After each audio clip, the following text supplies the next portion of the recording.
మీద కురిసి ఈ వేద సంస్కృత ప్రవచన మండపం అనేది మనం ఇక్కడ ప్రారంభం చేసుకుంటూ ఉన్నాం.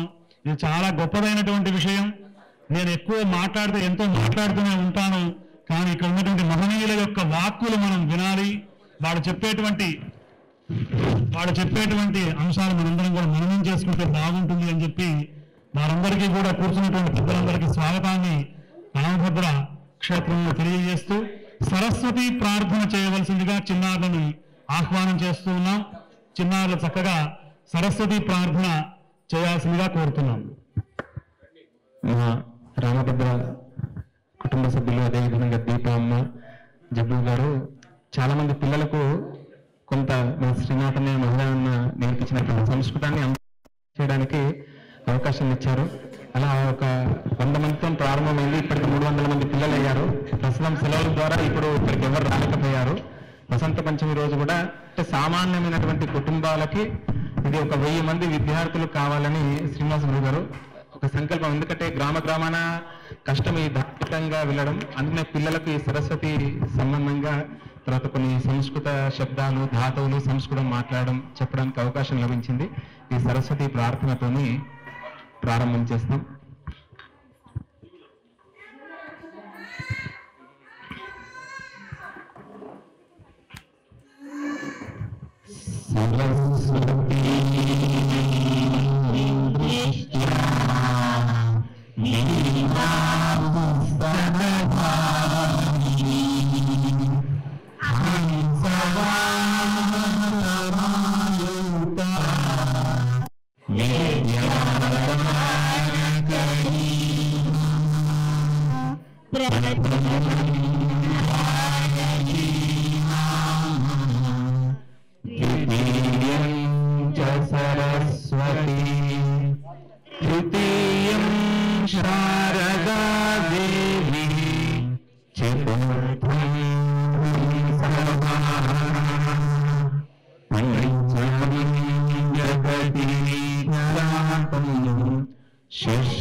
ఈరోజు సెలవుల ద్వారా పిల్లలు ఎవరు రాలేకపోయారు.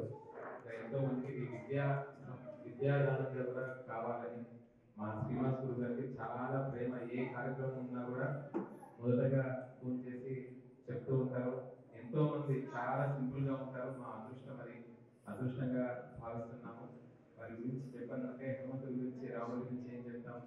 కాబట్టి ఆ కార్యక్రమాన్ని విడుదల కార్యక్రమాన్ని మహాదానం తీసుకోవాలి.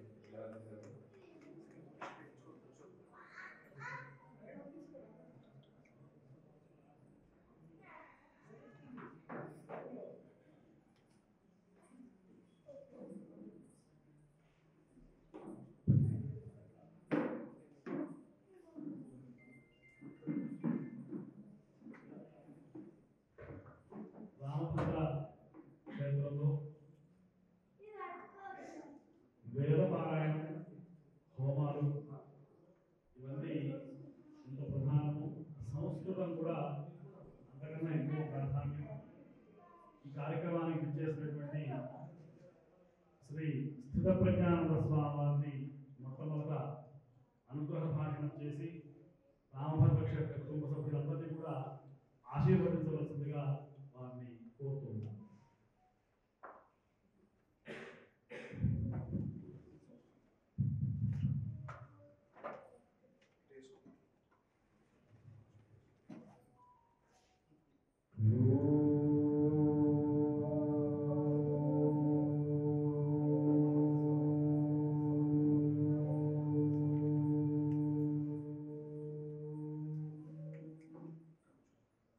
శృण्वन्तु विश्वे अमृतस्य पुत्रा आये धामानि दिव्यानि तस्तुः वेदाहमेतं पुरुषं महान्तम् आदित्यवर्णं तमसः परस्तात् तमेव विदित्वा अतिवृत्यमेति तमेव विदित्वा अमृतत्वमेति नान्यपन्था अयनाय विद्यते।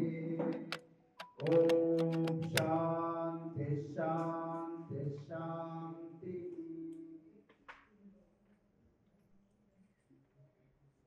అద్భుతం, మహదద్భుతం. ఎందుకంటే భారతీయ సనాతన ధర్మం మనం రెండు రకాలుగా ఉంటుంది. ఒకటి మన ఆత్మస్వరూపంగా పారమార్థిక తత్వంగా ఉన్నప్పటికీ వ్యవహారంలో ఆ తత్వాన్ని మనం జీర్ణించుకొని మనం ఎలా జీవించాలి అని చెప్పేందుకే ఆ పరమాత్మ పరంధామము అయినటువంటి ఆ మూల విరాట్ విశ్వరూప స్వరూపంగా ఒక ఆకారాన్ని అంటే ఒక మాయా మానుష వేషం ధరించి ఈ భరతవర్షం మీద నడియాడి మనందరికీ ధర్మం అంటే పుస్తకాల్లో చదువుకునేది వినేది కాదు, అది నడిచి చూపెట్టాలి.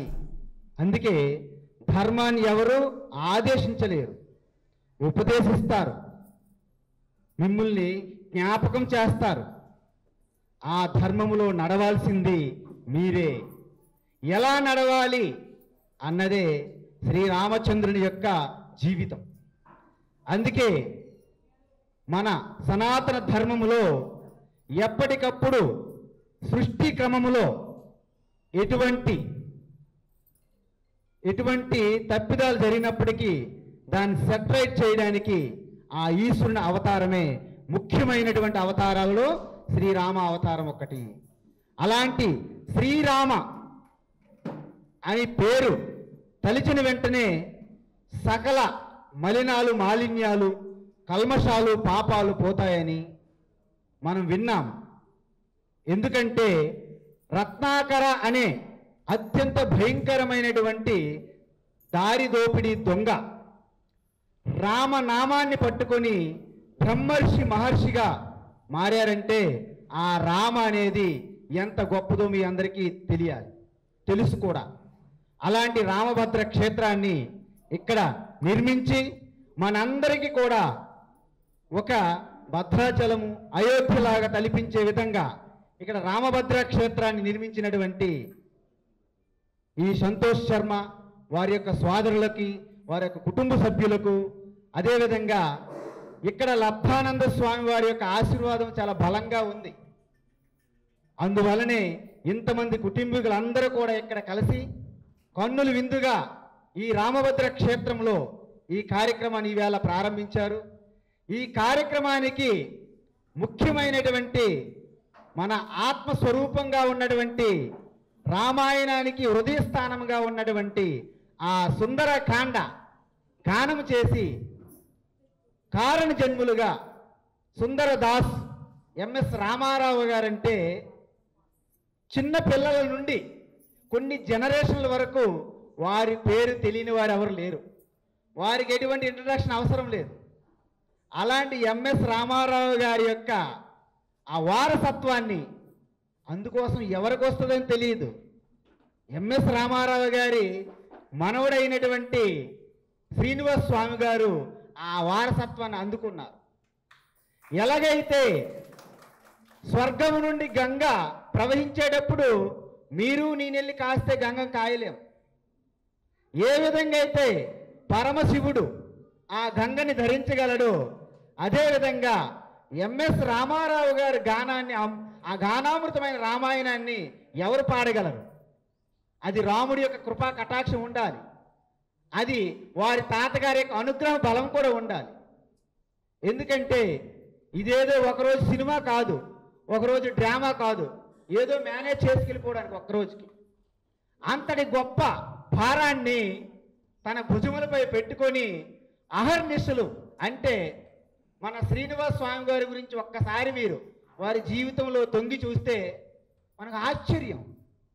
వారు ఎప్పుడు రెస్ట్ తీసుకుంటున్నారు, ఎప్పుడు కార్యంలో ఉంటున్నారు నాకే తెలియడం లేదు. నేను ప్రాతకాలంలో భగవద్గీత చెప్తాను, కానీ నాకు మధ్య మధ్యలో రెస్ట్ అవసరం. కానీ 24 గంటల్లో కూడా రామనామాన్ని తన జీవితంలో అన్వయించుకొని నరాలలా జీర్ణించుకున్నటువంటి మనం ఎప్పుడు కూడా ఆంజనేయ స్వామి గురించి వింటాం. ఏంటో వినడము, ఆయన ఎంట్రుక ఇలా తీసినప్పుడు కూడా రామ రామ అని వినిపిస్తుందని. కానీ కలియుగములో అంతటి భక్తులు ఉన్నారా అని సందేహం కలుగుతుంది అప్పుడప్పుడు. కానీ మన శ్రీనివాస స్వామి గారిని చూసినప్పుడు మీకు ఆ సందేహం ఉండకూడదు.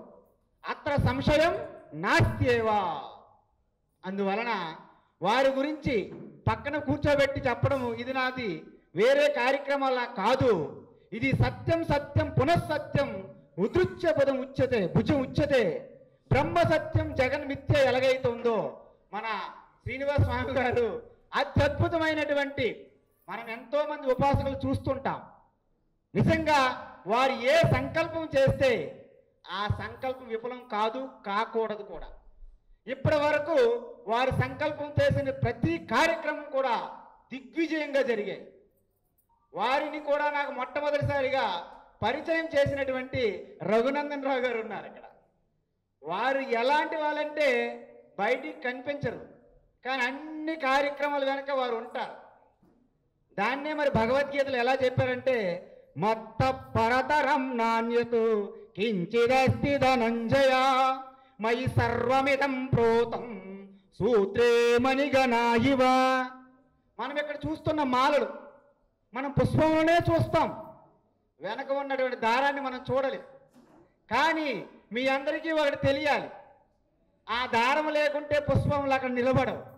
అదేవిధంగా ఆ రఘునందన్ రావు గారు, వారి యొక్క ధర్మపత్ని విజయశ్రీ అమ్మగారు, వారు ఎప్పుడూ ఫ్రంట్ రోల్ కనిపించరు, కానీ వారు ఎన్నో కార్యక్రమాలకు వెనకుండి నడిపిస్తున్నారు.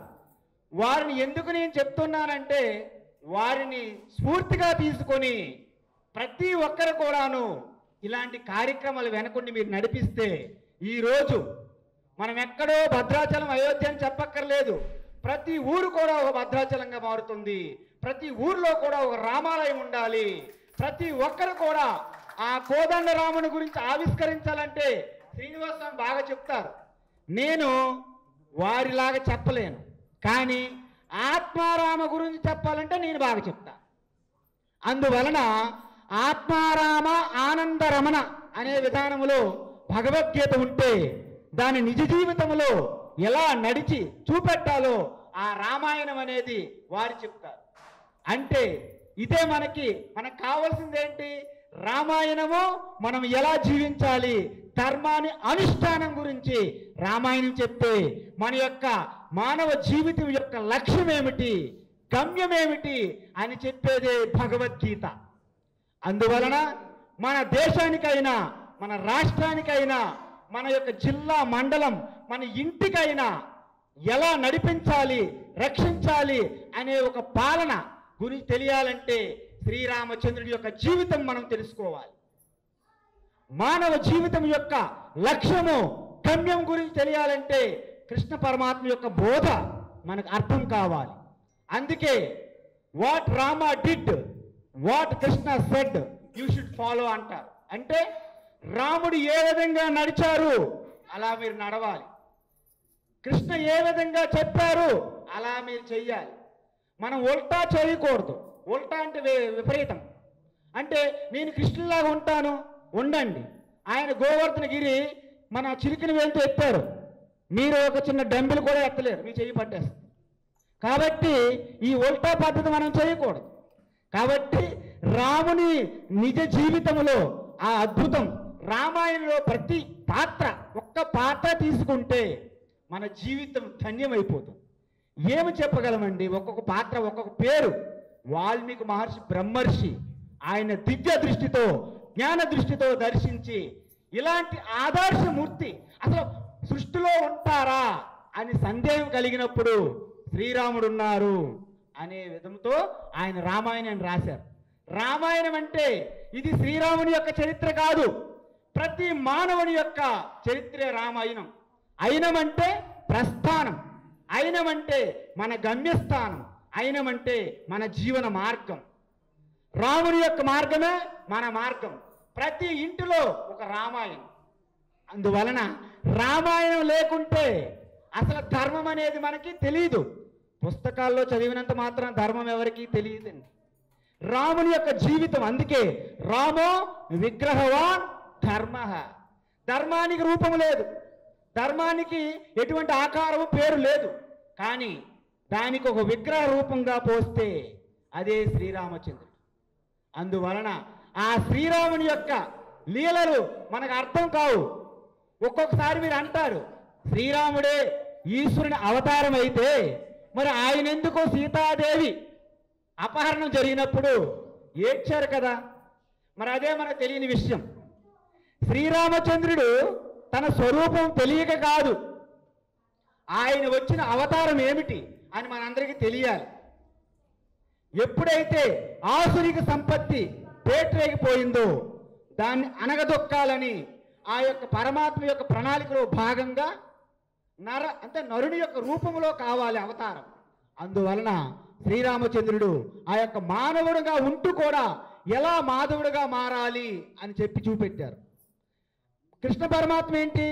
ఆయన వచ్చిందే పూర్తిగా ఈశ్వరునిగా అన్ని తెలిసే పుట్టారు. అందుకే యోగం యోగేశ్వరాత్ కృష్ణ సాక్షాత్ కథయత స్వయం. ఆ యోగీశ్వరుడు వచ్చినప్పుడే మాయను తన ఆధీనంలో పెట్టుకొని వచ్చారు. కాబట్టి కృష్ణ పరమాత్మ మించినటువంటి గురువు ఉండరు, రాముణ్ణి మించినటువంటి రాజు ఉండరు అని చెప్తారనమాట. కాబట్టి ప్రతి విలేజ్లో కూడా ఇప్పటికైతే, ఒకప్పుడైతే రామాలయం మాత్రమే ఉండే, ఇప్పుడు అనేక గుడులు గోపురాలు వచ్చాయి, ఏమి తప్పు కాదు. కానీ రామాయణం అనేది ప్రతి ఒక్కరి ఇంట్లో ఉండాలి. అందుకే స్వామీజీ గారు ఒక కొత్త ప్రోగ్రామాన్ని ఇప్పుడు ప్రణాళిక చేస్తున్నారు. ఏంటది? రామనామం గ్రామ గ్రామం. ఏంట కార్యక్రమం? రామనామం గ్రామ గ్రామం. ఈ కార్యక్రమము ఈ సంవత్సరం 2025వ సంవత్సరంలో ఈ కొత్త కార్యక్రమానికి శ్రీకారం చుట్టబోతున్నారు. వారు ఆలోచన చూడండి, రామ నామం గ్రామ గ్రామం.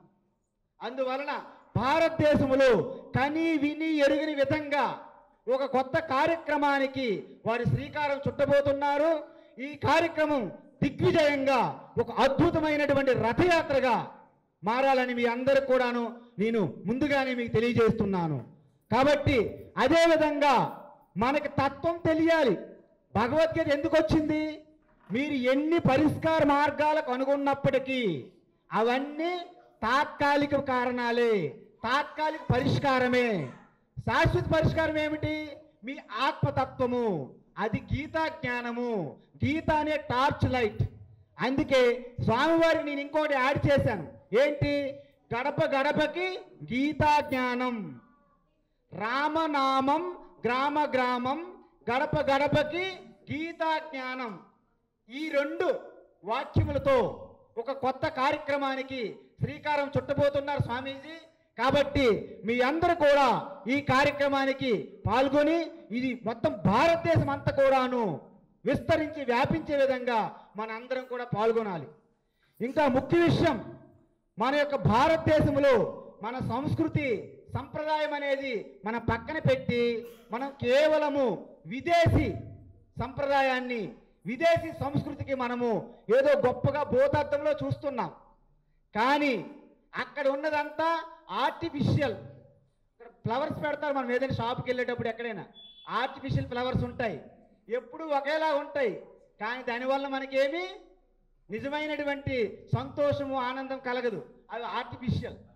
కాబట్టి ఈ ఆర్టిఫిషియల్ వైపు మనం వెళ్ళి మన యొక్క సహజ సిద్ధమైనటువంటి సంస్కృతి సంప్రదాయాన్ని మనము విడిచిపెట్టాము. కాబట్టి మళ్ళీ go back to Ramayanam, go back to Bhagavad Gita. అందుకే మన ఎంఎస్ రామారావు గురుకుల గ్రూప్ ద్వారా భగవద్గీత మనము ఉదయాన్నే ప్రాతకాలం చెప్తున్నాం, 1 గంట కాలం పాటు. అది కూడా వినాయక చతుర్థి రోజు ప్రారంభించాం. 1 గంట కాలం పాటు అంటే 5:45 నుండి 7 గంటల వరకు భగవద్గీత జరుగుతున్నది. వారు సుందరాకాండ రామాయణము, ఇక్కడ భగవద్గీత, ఈ 2 కలిస్తే భారతదేశంలో ఎదుర్కొనగలిగే శక్తి ఇంకెక్కడా లేదు. అందుకే ఈరోజు భారతదేశం మళ్ళీ విశ్వగురువుగా రావాలంటే అది ఖచ్చితంగా రామాయణము భగవద్గీత అనేది ప్రతి ఒక్కరు కూడాను ఇంట్లో చదవాలి, చదివించాలి, మీరు దాన్ని ప్రచారం కూడా చెయ్యాలి. ఎందుకంటే ఇలాంటి గొప్ప అవకాశం మరొకసారి రాదు మనకి. మానవ జన్మ అత్యంత దుర్లభం. దుర్లభం త్రయమే వైతతో దేవానుగ్రహేతుకం మనుష్యత్వం ముముక్షుత్వం మహాపురుష సంశ్రయ అంటారు. అందువలన మానవ జన్మ అనేది దుర్లభము. తర్వాత నా ఆత్మస్వరూప తత్వం తెలుసుకోవాలనేది ఎంతో దుర్లభము. అదేవిధంగా ఇలాంటి మన మహాపురుషులు మహాత్ముల యొక్క ఆశీర్వాదం కలగడం కూడా దుర్లభము. కాబట్టి ఈ గొప్ప అద్భుతమైనటువంటి పర్వదినం ఈరోజు. కాబట్టి ఈ కార్యక్రమానికి వచ్చిన ప్రతి ఒక్కరికి పేరు పేరున నా యొక్క శుభాభినందనలు. ఈ యొక్క కార్యక్రమానికి వచ్చినటువంటి మన యొక్క గాయకులు ఉన్నారు, అద్భుతమైనటువంటి గాయకులు, దర్శనం సోదరులు, అదేవిధంగా సంతోష్ శర్మ వారి కుటుంబ సభ్యులు, అదేవిధంగా ముఖ్య అతిథిగా వచ్చినటువంటి శ్రీనివాస స్వామికి, మా యొక్క బ్రహ్మచారి సాయిరాముకి అందరికి కూడా నా యొక్క ధన్యవాదం తెలియజేస్తూ హరి ఓం తత్సత్ సర్వం అందించాలని. కాలోహి దురతిక్రమ కాబట్టి సమయం అనేది చాలా ముఖ్యమైనది. కాబట్టి ఈ కార్యక్రమానికి విచ్చేసినటువంటి బ్రహ్మశ్రీ కాసుల చంద్రశేఖర శర్మ గారిని ముందుకు రావాల్సిందిగా వారికి సభ స్వాగతం పలుకుతున్నది. ఇప్పుడు అష్టావధాని ఆంధ్రప్రదేశ్ గురుకుల పాఠశాల విశ్రాంత ప్రధానాచార్యులు, అనేక సాహితీ రూపకాలలో శ్రీకృష్ణదేవరాయలుగా, తిమ్మరసుగా, అష్టదిగ్గజ కవులుగా అనేకమైనటువంటి పద్యకావ్యాలు, గ్రంథాలు, పైకి రండి కాసుల చంద్రశేఖర శర్మ గారికి సభ స్వాగతం పలుకుతున్నది. బ్రహ్మశ్రీ దత్తాత్రేయ శర్మ గారు వారి యొక్క సందేశాన్ని అందజేస్తారు. తర్వాత బ్రహ్మచారి సాయిరామ్ గారు వారు క్లుప్త సుందరంగా సందేశాన్ని అందజేస్తారు. ఆ తర్వాత ఎంవిఆర్ శర్మ గారు, దర్శనం శర్మ గారు వారు మాట్లాడతారు. ఎంత క్లుప్తంగా మాట్లాడితే మనం శ్రీనివాస్ గారి యొక్క మాటలు అందరం కూడా వినాలి.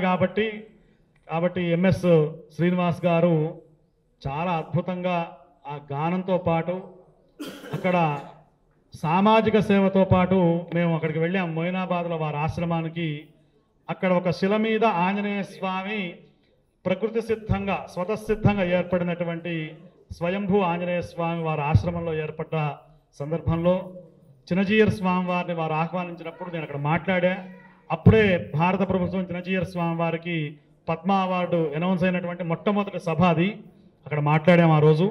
ఆ శిల మీద ఆంజనేయ స్వామి చాలా సుందరంగా ఆయన స్వయంభూగా ఏర్పడ్డాడు. అంటే మనం మాట్లాడేటువంటి మాట, చేసేటువంటి పని చాలా గొప్ప ప్రయోజనాన్ని కలిగి ఉంటుంది.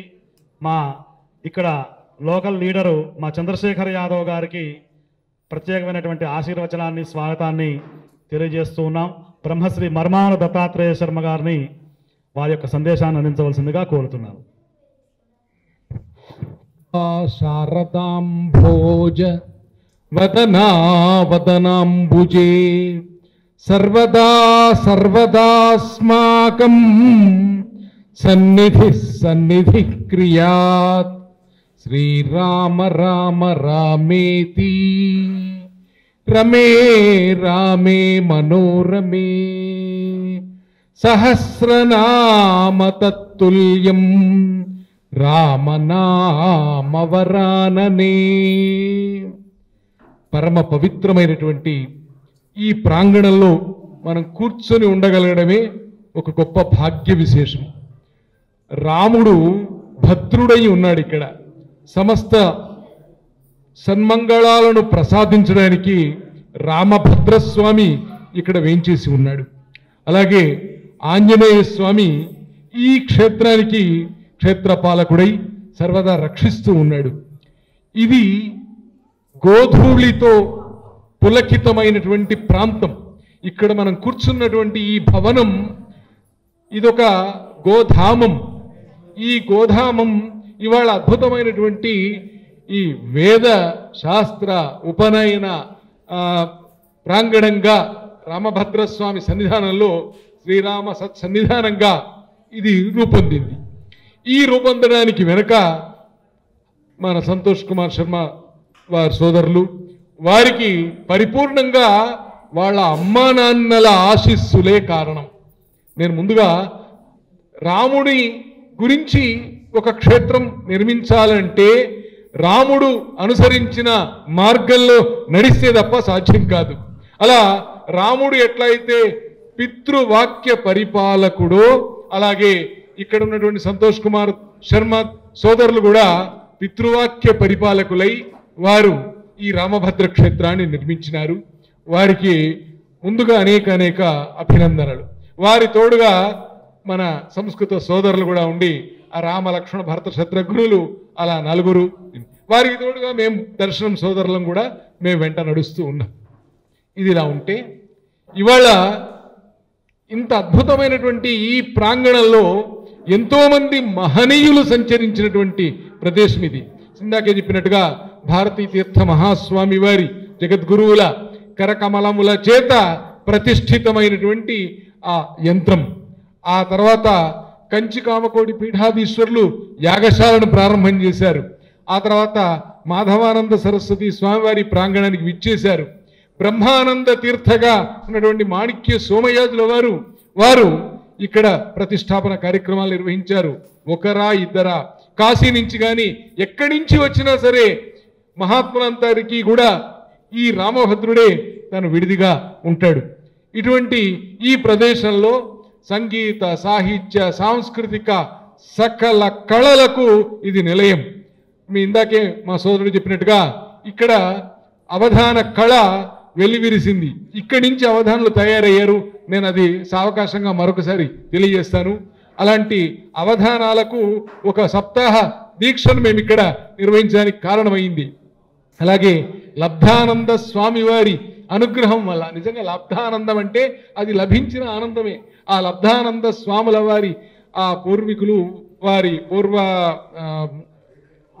ఆ పూర్వాశ్రమ బంధువులు వారంతా పూనుకొని ఇంత భవ్యమైన ఈ ఆవాసాన్ని ఏర్పాటు చేయడం చాలా చాలా విశేషం. అందున చిన్నప్పటి నుంచి రేడియో ఆన్ చేయగానే సుందరదాసు గారి ఆ గాత్ర మాధుర్యంతో ఆ సుందరాకాండ ఆ గానంతో తెల్లారేది అందరికీ కూడా, తెలుగు వారందరికీ కూడా. అటువంటి సుందరదాసు గారి వారి మనవలు మళ్ళా అదే సుందర రూపంతో ఇక్కడికి విచ్చేసి ఈ భవనాన్ని ప్రారంభించడం, వారి వెంట స్థిత ప్రజ్ఞానంద స్వామి వారు, సాయిరామ్ గారు వారు త్వరలో వారు సన్యాస దీక్ష తీసుకోబోతున్నారు. అలాగే సంస్కృత సోదరులు, ఇంకా వేద విద్వాంమణులు మా చంద్రశేఖరన్న, ఇట్లాంటి పెద్దలంతా ఇక్కడికి విచ్చేసి ఉండడం, ఇంత భవ్యమైనటువంటి కార్యక్రమంలో ఇవాళ పాల్గొనడం నిజంగా సంక్రాంతి ముందే వచ్చేసింది అన్నంత గొప్పగా ఉంది. హృదయం పులకించిపోతుంది. ఈ సందర్భంగా ఇక్కడ పాల్గొన్నటువంటి అందరికీ ఇంత మంచి అవకాశాన్ని ఇచ్చినటువంటి సంతోష్ కుమార్ శర్మ దంపతులకు, వారి సోదరులకు అందరికీ కూడా హృదయపూర్వక ధన్యవాదాలు తెలుపుకుంటూ స్వస్తి. దత్తాత్రేయ శర్మ గారు క్లుప్త సుందరంగా అన్ని విషయాలను కవర్ చేస్తూ చెప్పారు. వారికి రామభద్ర క్షేత్రం తరపున ప్రత్యేకమైనటువంటి కృతజ్ఞతలు తెలియజేస్తూ అతి త్వరలో సన్యాస దీక్షను తీసుకోబోతున్నటువంటి బ్రహ్మచారి సాయిరామ్ గారిని వారి యొక్క సందేశాన్ని క్లుప్త సుందరంగా అందించాలని చెప్పి కోరుతూ ఉన్నాను. శ్రీ గురుభ్యో నమః. ఈ సభా ప్రాంగణము ఈరోజు చాలా అద్భుతంగా ఉంది. ఇది ఎలా ఉంది అంటే ప్రయాగ్రాజ్లో ఇప్పుడు కుంభమేళా జరుగుతుంది. సో అటువంటి కుంభమేళాని ఇక్కడ తలపించినటువంటి మన శ్రీనివాస స్వామి గారు రావచ్చు, అలాగే మన స్వామి స్థితప్రజ్ఞానంద గారు, ఇంకా ఎంతోమంది పండితులు ఇక్కడ ఉన్నారు. సో ఇవాళ ఇది ఇక్కడ శ్రీ రామభద్ర క్షేత్రము, మన దత్తాత్రేయ శర్మ గారు చెప్పినట్లు ఎంతోమంది మహాత్ములు ఇక్కడికి వచ్చి వెళ్ళారు అన్నారు. సో నాకు ఇవాళ ఏమనిపిస్తుంది అంటే సన్యాసం తీసుకునే ముందు ఆ రాముడి ఆశీర్వాదం కోసం నేను ఇక్కడికి వచ్చినట్లు అనిపిస్తుంది. సో కాబట్టి మన జీవితాల్లో రాముడు ఉన్నాడా లేడా? మనం ఎప్పుడూ మన జీవితాన్ని లౌకికంగా గడుపుతూ ఉంటాం. కాబట్టి మనం ఏం చేయాలంటే మన జీవితాల్లో రాముడు ఉన్నాడా కాముడు ఉన్నాడా చూసుకోవాలి. కాముడు ఉంటే ప్రపంచము, ప్రపంచ వాసనలు ఇవే ఉంటాయి. అదే రాముడు ఉన్నాడు అనుకోండి, మన హృదయంలో ఆత్మారాముడు కనపడతాడు. రామ అంటే ఎలా వచ్చిందండి? రామ అనే నామం ఎలా వచ్చింది? నారాయణుడు శివుడు కలిస్తే రాముడయ్యాడు. నారాయణలోని రా తీసేయండి, ఏముంటుంది? పదానికి అర్థమే ఉండదు. నమశివాయలోని మా తీసేయండి, పదానికి అర్థం ఉండదు. నశివాయ అవుతుంది, నాయన అవుతుంది, నారాయణలో రా తీస్తే. అలాంటి రెండు పదాలు కలిగికే రామ. ఆ రాముడు ఉన్నటువంటి ఈ దివ్యమైన ఈ క్షేత్రము, అలాగే ఇక్కడ ఎన్నో మంచి కార్యక్రమాలు, గోశాల ఇదంతా జరగడం కూడా చాలా ఆనందదాయకము. ఉదయం రఘునందన్ రావు గారు ఫోన్ చేశారు, ఇక్కడ 4 మాటలు మాట్లాడాలి అన్నారు. ఏం మాట్లాడాలి? నేనేం మాట్లాడగలుగుతానండి? ఇక్కడ కజ్యోత కిం ప్రకాశయేత్ సహస్ర కిరణ వ్యాప్తే. మన శ్రీనివాస్ గారు ఎలాంటి వారు అంటే, అలాగే స్థిత ప్రజ్ఞానంద గారు, ఎంతోమంది పండితులు, వీళ్ళంతా కూడా సూర్యప్రకాశాన్ని ఆ సూర్యుడు ఏ విధంగా అయితే ఇస్తారో అలా వీళ్ళంతా జ్ఞానస్వరూపులై ఉన్నారు. నా వంటి వాడు ఎలాంటి వాడు అంటే కద్యోత. కద్యోత అంటే మినుగుడు పురుగు. మినుగుడు పురుగు ఏమైనా ప్రకాశింపగలుగుతుందా అండి? సో వీళ్ళంతా ఇక్కడ ఉన్నటువంటి పండితులంతా కూడా సూర్యప్రకాశం వంటి వారు అయితే, నేను మినుగుడు పురుగు వంటి వాడిని. కాబట్టి నేను చెప్పాల్సిన సందేశం ఏమీ లేదు. సో ఈరోజు చాలా ఇక్కడ ఈ ప్రోగ్రాం జరగటం చాలా ఆనందదాయకము. మన జీవితాల్లో ఆ రాముడు ఉండేలాగా మీరందరూ చూసుకోండి. ఓం తత్సత్. ఓం శ్రీకృష్ణ అర్పణమస్తు. చాలా అద్భుతంగా ఇక్కడ ఉన్నటువంటి వాళ్ళందరూ కూడా జ్ఞాన భాస్కర్లని, వారి వినయాన్ని మినుగురు పురుగు అని చెప్పారు. నేను ఒక మాట చెబుతాను. మనం అంటే గ్రామీణ వాతావరణాలు అలవాటు ఉన్నటువంటి వాళ్ళకి, పల్లెటూరులో పెరిగిన వాళ్ళకి ఆ చెరువు కట్టల మీద కానివ్వండి, గ్రామంలో మార్గమధ్యంలో వెడుతుంటే మినుగురు పురుగులే కనబడతాయి. అంత చీకటిలో ఏమిటండి ప్రకాశం అంటే, కనబడితే ఆకాశం నక్షత్రాలు కనబడాలి, లేదా మినుగురు పురుగులే కనబడాలి. అవి కూడా సామాన్యం కాదు, అవి కూడా దారి చూపిస్తూ ఉంటాయి. కాబట్టి వారి యొక్క వినయాన్ని అంత అద్భుతంగా సాయిరామ్ గారు ఇప్పుడు బ్రహ్మచారిగా ఉన్నారు, మరి సన్యాసాశ్రమాన్ని తీసుకోబోతున్నటువంటి సందర్భంగా వారు చక్కని సందేశాన్ని మన రామభద్ర క్షేత్రంలో అందజేశారు. వారికి ప్రత్యేకమైనటువంటి కృతజ్ఞతలు తెలియజేస్తూ, మేమందరం ప్రశాంతంగా మాట్లాడాం. ఒక్కసారి సింహగర్జనలాగా మాట్లాడాలంటే దర్శనం ఎంవీఆర్ శర్మ గారే మాట్లాడాలి. నిద్రపోతున్నవాడు కూడా లేవాల్సిందే దర్శనం శర్మ గారు మాట్లాడితే. ఎందుకంటే ఒక్కొక్కళ్ళది ఒక్కొక్క శైలి, ఒక్కొక్కళ్ళది ఒక్కొక్క పద్ధతి, ఒక్కొక్కళ్ళది ఒక్కొక్క విధానం. ఎందుకంటే మేము అమెరికాలో కూడా చూస్తుంటాం, ఒక అంశం మీద ఆయన మాట్లాడుతుంటే అసలు అప్పటికప్పుడు మొత్తం నరాలు మొత్తం తెగిపోతాయా, ప్రపంచం మొత్తం తలకిందులవుతుందా అన్నట్టు అంత ఆవేశం. అంటే ధర్మానికి ఎవరైనా అపచారం చేసినా, పీఠాధిపతులకు, మన సనాతన వేద ధర్మానికి ఎవడన్నా అపకారం చేస్తే మొట్టమొదట నేనున్నా అని ఆయన ఫస్ట్ కంకణం కట్టుకొని ఆ యుద్ధంలో పోరాడడానికి ముందు ఉంటారు మా ఎంవీఆర్ శర్మ గారు. వీళ్ళిద్దరు బ్రదర్స్, దర్శనం బ్రదర్సు, చాలా గొప్ప బ్రదర్స్. మేమిద్దరం సంస్కృతం బ్రదర్సు, వాళ్ళు దర్శనం బ్రదర్సు. కాబట్టి ఇద్దరు బ్రదర్స్ ఉన్నారు ఇక్కడ. మళ్ళా మా సంతోష్ ప్రసాద్ వాడు కూడా బ్రదర్స్ ఉన్నారు, 6 ఉన్నారు ఇక్కడ బ్రదర్స్ అంతా. అయితే మా అందరికీ పెద్ద బ్రదర్గా మా ఎంఎస్ శ్రీనివాస్ గారు ఇక్కడ వారి కరకమలాల చేత ఈ మండపం ప్రారంభం చేయడం, మా స్వామివారు రావడం అందరికీ కూడా చాలా సంతోషం. నేను ఎంవిఆర్ శర్మ గారిని క్లుప్త సుందరంగా వారి యొక్క సందేశాన్ని తెలియజేయవలసిందిగా కోరుతున్నాను. శ్రీ రామభద్ర స్వామినే నమః. పరమ పూజ్యులు స్థితప్రజ్ఞానంద స్వామివారికి, ఎంఎస్ రామారావు గారి అవతారం డాక్టర్ శ్రీనివాస్ గురువు గారికి, సంస్కృత సోదరులకు, రామస్వామి గారికి కాబోయే పరివ్రాజకులు, అదేవిధంగా మా అన్నయ్య దత్తాత్రేయ శర్మ గారికి, ఇంతటి అద్భుతమైన భవన నిర్మాణానికి కారణమైనటువంటి భారతదేశంలో సనాతన ధర్మ పరివ్యాప్తి కోసం అవైదిక మతాలను ఖండించిన అవతార రూపం ఆదిశంకర భగవత్పాదులు. వారి తర్వాత హైందవ ధర్మాన్ని ప్రపంచవ్యాప్తంగా పరివ్యాప్తం చేసి హైందవ ధర్మం యొక్క విశిష్టతను తెలియజేసింది వివేకానంద స్వామి.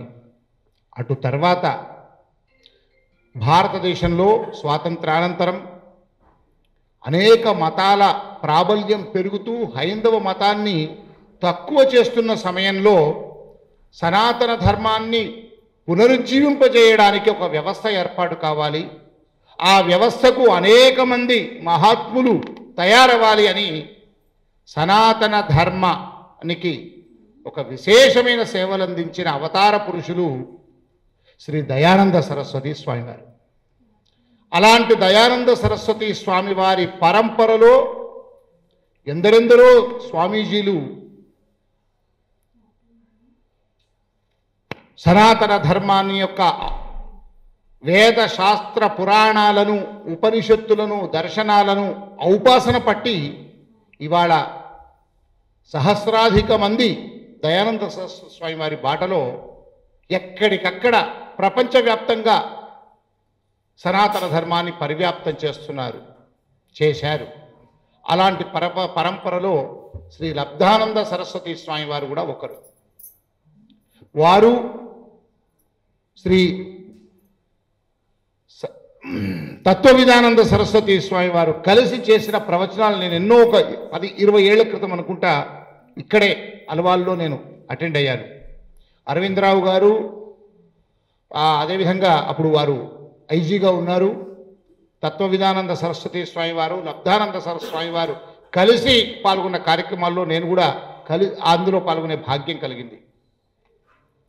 ఆస్తులు, అంతస్తులు, పరివారము ఇవన్నింటినీ పరిత్యజించి గడ్డిపోచలాగా దయానంద సరస్వతి స్వామి వారి బాటలో సనాతన ధర్మం కోసం జీవితాన్ని అర్పించడం అంటే అది మామూలు త్యాగం కాదు. అంతటి త్యాగ పురుషుడు లబ్ధానంద సరస్వతి స్వామి వారు.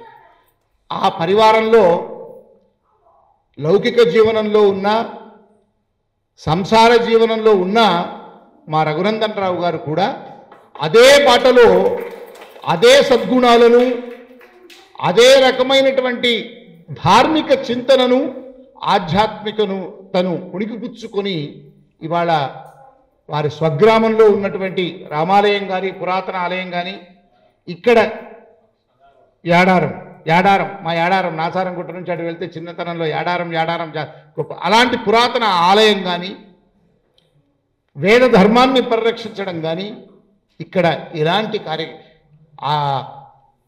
ఇలాంటి సత్సంగ నిలయాలను ఏర్పాటు చేయడంలో కానీ వారు చేస్తున్న కృషి నిరుపమానం. వారికి ఈ రామభద్ర క్షేత్రంలో ఒక సేవకుడిగా, సంతోష్ ఆత్మీయుడిగా మీకు కృతజ్ఞతలు తెలియజేస్తూ ఉన్నాను రఘునందన్ రావు గారికి. ఇకపోతే ఇంతకుముందే అడుగుతున్నాను, రామాయణంలో, వాల్మీకి రామాయణంలో ఆంజనేయ స్వామి పాత్ర చాలా ఆలస్యంగా ఎంటర్ అవుతుంది.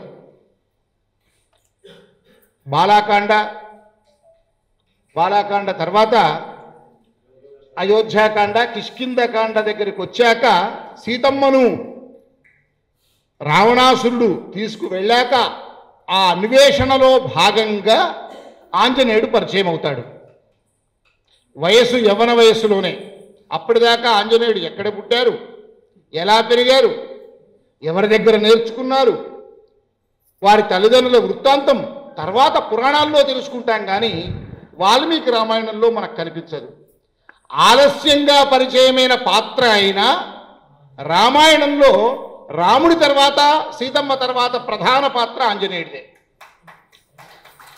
రామాయణం ఉన్నంత కాలం ఆచంద్ర తారార్కం చిరంజీవి అయినటువంటి ఆంజనేయ స్వామి యుగ యుగాన రామ నామాన్ని, రామతత్వాన్ని, రామ అనుగ్రహాన్ని వారి ద్వారా మనమంతా పొందుతున్నాం. అలాంటి అనుగ్రహం పొందిన వారే మా సంతోష్ కుమార్. 10 ఏళ్ల క్రితం సంతోష్ ఒక సామాన్య పురోహితుడు.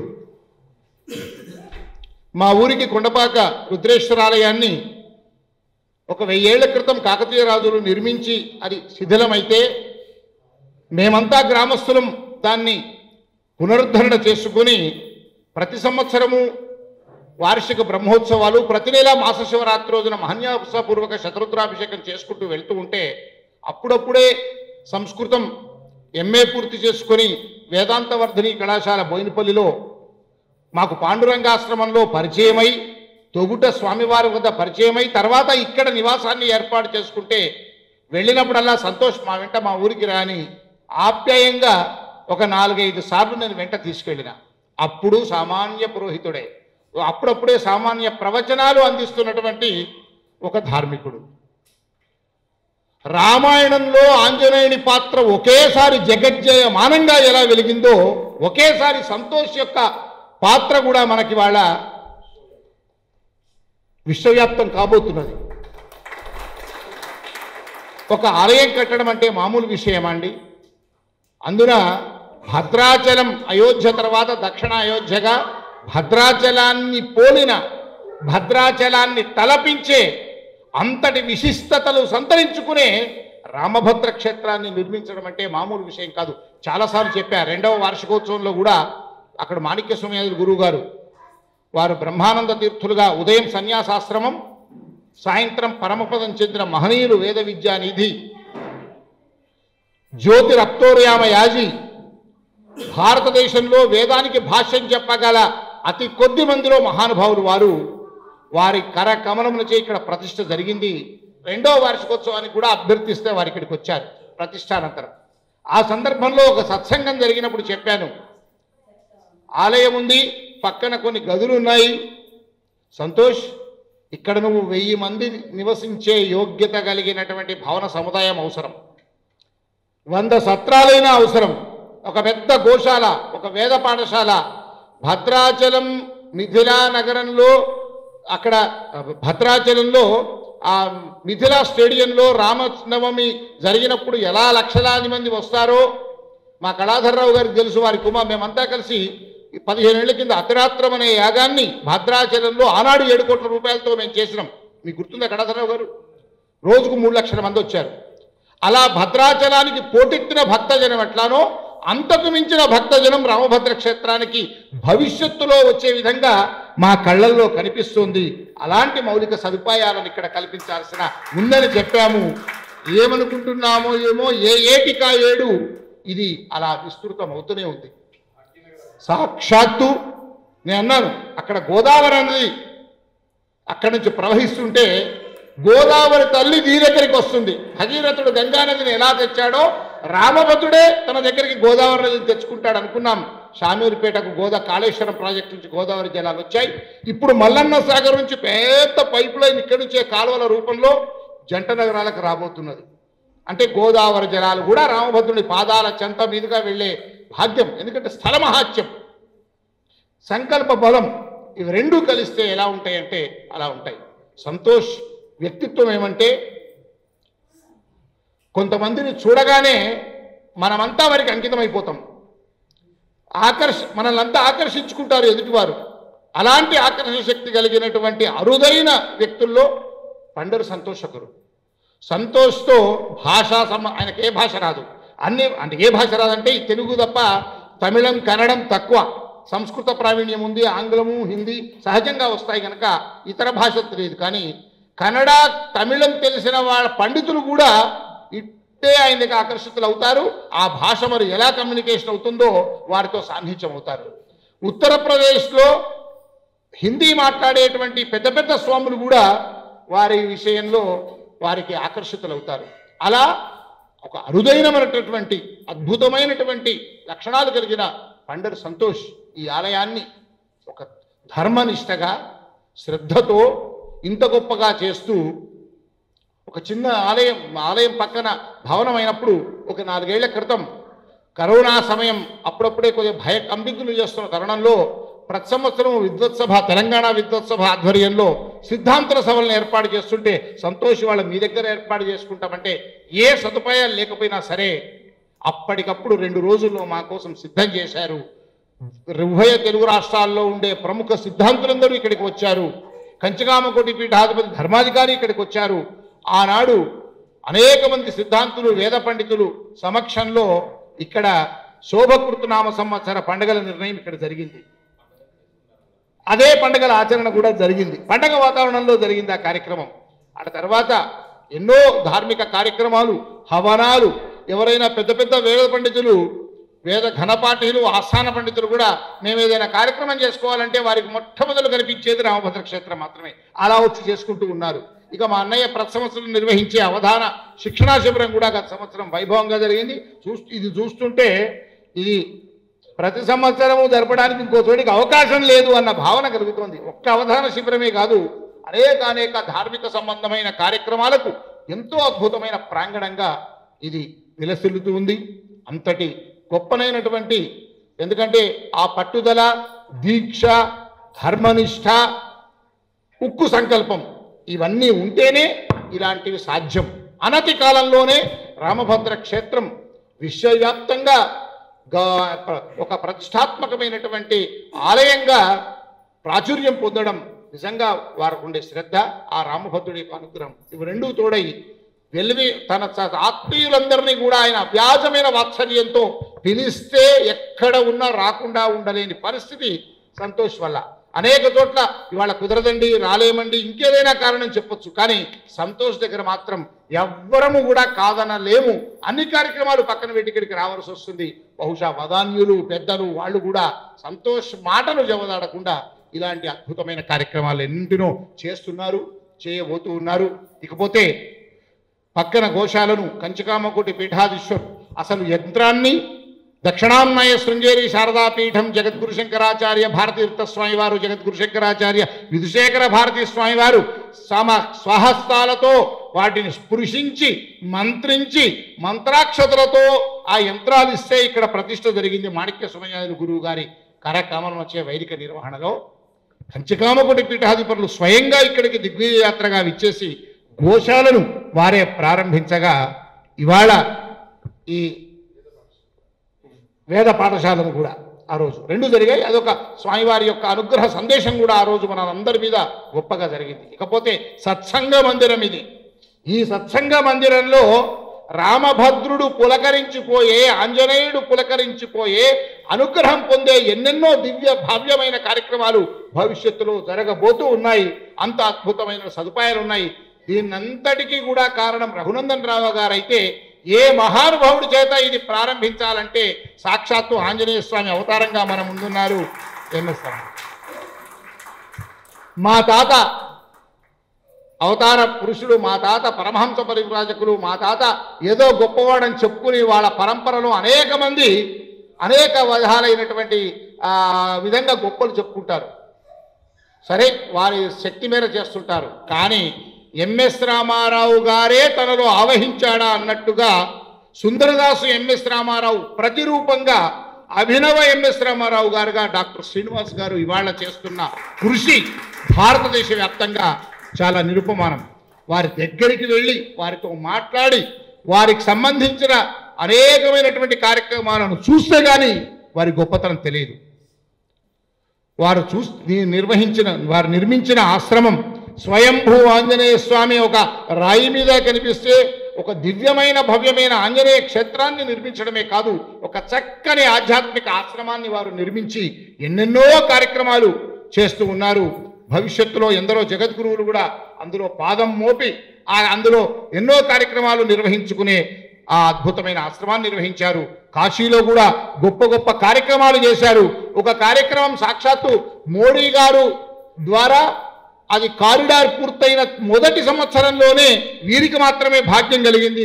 విశ్వనాథుని ప్రాంగణంలో, ఆలయ ప్రాంగణంలోనే గొప్పనైనటువంటి 10 రోజుల ఒక ధార్మిక కార్యక్రమం చేసే భాగ్యం కలిగింది. సాక్షాత్తు యోగి ఆదిత్యనాథ్ ముఖ్యమంత్రి వచ్చి వారిని ప్రశంసించి సత్కరించిన సందర్భాన్ని మనం చూసాం. అలాంటి ఆంజనేయుని యొక్క ఉపాసకులుగా ఇవాళ తెలుగునాట గర్వించదగ్గటువంటి డాక్టర్ శ్రీనివాస్ గారి చేత ఇవాళ ఇది ప్రారంభించడం భవిష్యత్తు ఎంతో గొప్పగా ఈ సత్సంగ మందిరానికి కనిపిస్తుంది.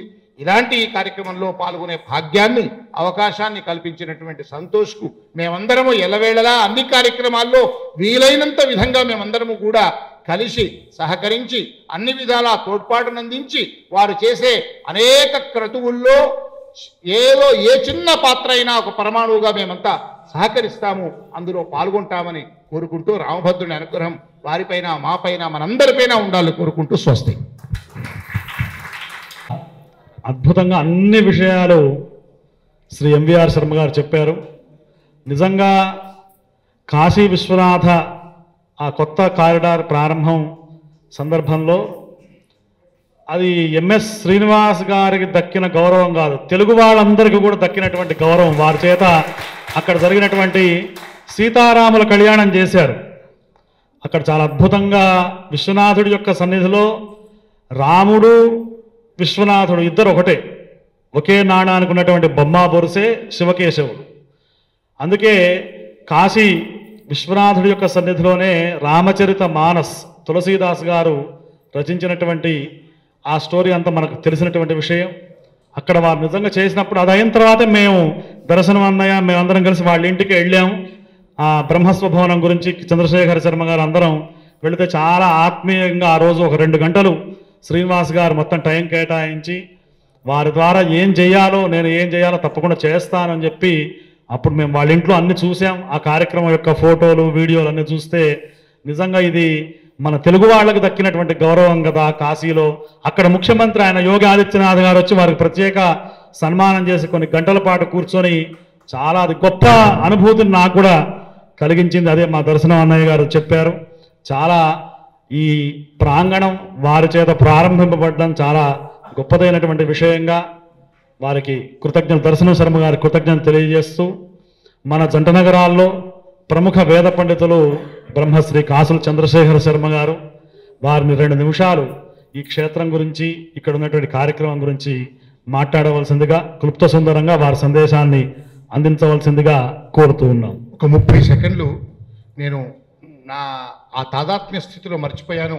మా సంస్కృత సోదరులు శ్రీనాథ శర్మ గారు, మహాదేవ్ శర్మ గారు వీరు స్వయాన సొంత అన్నల కన్నా ఎక్కువగా సంతోష్కు వాళ్ళు ఒక్క క్షణం తీరిక లేకుండా అమెరికాలో అయినా ఇక్కడైనా క్షణం తీరికలేని కార్యక్రమాల్లో ఉంటారు. ఎంతోమంది పెద్దవారితో వారికి నిత్యం కార్యకలాపాలు ఉంటాయి. అలాంటిది ఈయన తలపెట్టినటువంటి ఈ లక్ష్యానికి వీరు అన్ని కార్యక్రమాల్లో పాల్గొంటూ చేదోడు వాదోడుగా ఉంటూ ఈ ఉన్నతికి ఈ ఇద్దరు సోదరులు చాలా కారణమయ్యారు.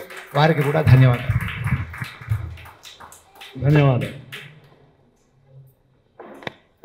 సభాయై నమః. వేదోదదేశముత్పన్నాద్వైతామృతపాయనం వందే బ్రహ్మానందతీర్థం దేశికం బ్రహ్మరూపిణం. సభ పైన అలంకరించినటువంటి యతీశ్వరులకు, మా ఎంఎస్ శ్రీనివాస్ గారు గురుగారికి మరియు దర్శనం అన్నయ్యకు, దత్తాత్రేయ అన్నయ్యకు, సమస్త సోదరులకు, కాబోయే యతివరేణ్యులకు నమస్కారం చేస్తూ, క్లుప్తం అనే శబ్దాన్ని నేను చాలా దగ్గర వాడిని, ఎందుకంటే క్లుప్తంగానే మాట్లాడితే ఎక్కువ వక్తను కాదు నేను. అయితే వారు ఆదేశించారు కాబట్టి సభ పైన కూర్చున్నాను కాబట్టి యత్ కృపా లేశమాత్రేణ మూకో భవతి పండిత అన్నట్టు వారి కృప, ఇతరుల యొక్క కృప, సంస్కృత పండితులు వాళ్ళందరి యొక్క కృప వల్ల మాట్లాడగలుగుతాను. అని ధైర్యం చేసి మాట్లాడుతున్నాను.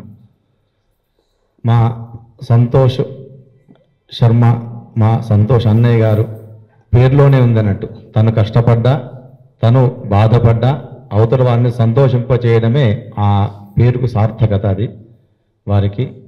తర్వాత ఈ ప్రతిష్ట కార్యక్రమంలో నేను పాల్గొనడం అనేటువంటి నాకు దక్కినటువంటి ఒక అదృష్టంగా భావిస్తున్నాను.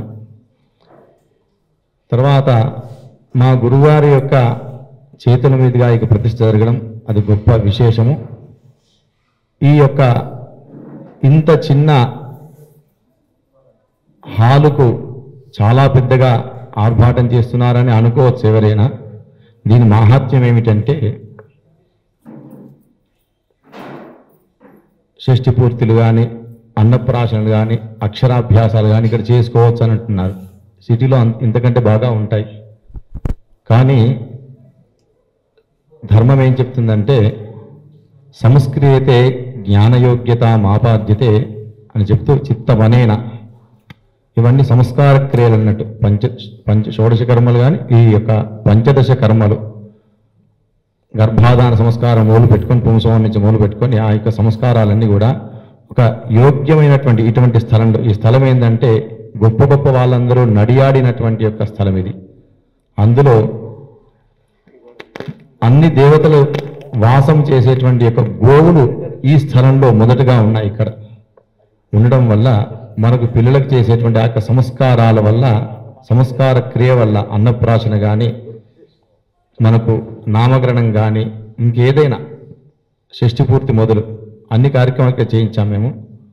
వాటి ద్వారా ఆ సంస్కారం ద్వారా ఆ పిల్లలకు మంచి జ్ఞానాన్ని, సంస్కారకి అంటే జ్ఞానయోగ్యత, జ్ఞానాన్ని ప్రసాదించడానికి వాటన్ని కూడా ఈ సంస్కారాలన్నీ చేసుకోవడం వల్ల ఆ గొప్పతనం ఆ పిల్లలకు కలుగుతుంది.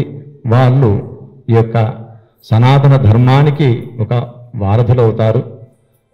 కాబట్టి ఇక్కడ చేసుకోవాలి అని చెప్పేసి వారి సంకల్పం, మా సంతోషం అన్నది. తర్వాత ఈ యొక్క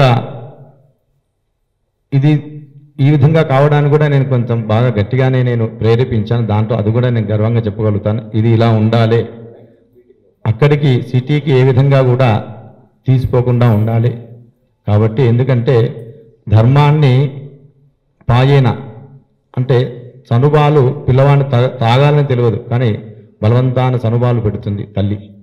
అలాగే ధర్మాన్ని కూడా బలవంతాన రుద్దుతాడు మా సంతోషన్న. అలా దానివల్ల మనందరికి కూడా ఆ సంస్కారం మన తర్వాత తరానికి కూడా ఎంతో గొప్పనైనటువంటి క్షేత్రంగా ఇది విలసిల్లుతుంది. కాబట్టి ఎంతోమంది కూడా, ఎందుకంటే ఏ భాష రాదు, అందరికీ తెలుగు రావడము, తెలుగు ఒకటే వస్తుంది. అన్న ఇంకా అన్ని చెప్పాడు కానీ హిందీ కూడా రాదు వారికి సరిగ్గా. వారు ఏంటంటే మౌనమే నీ భాష ఓ మూగ మనస అన్నట్టు ఆత్మతో మాట్లాడేది. రామకృష్ణ పరమహంస వారి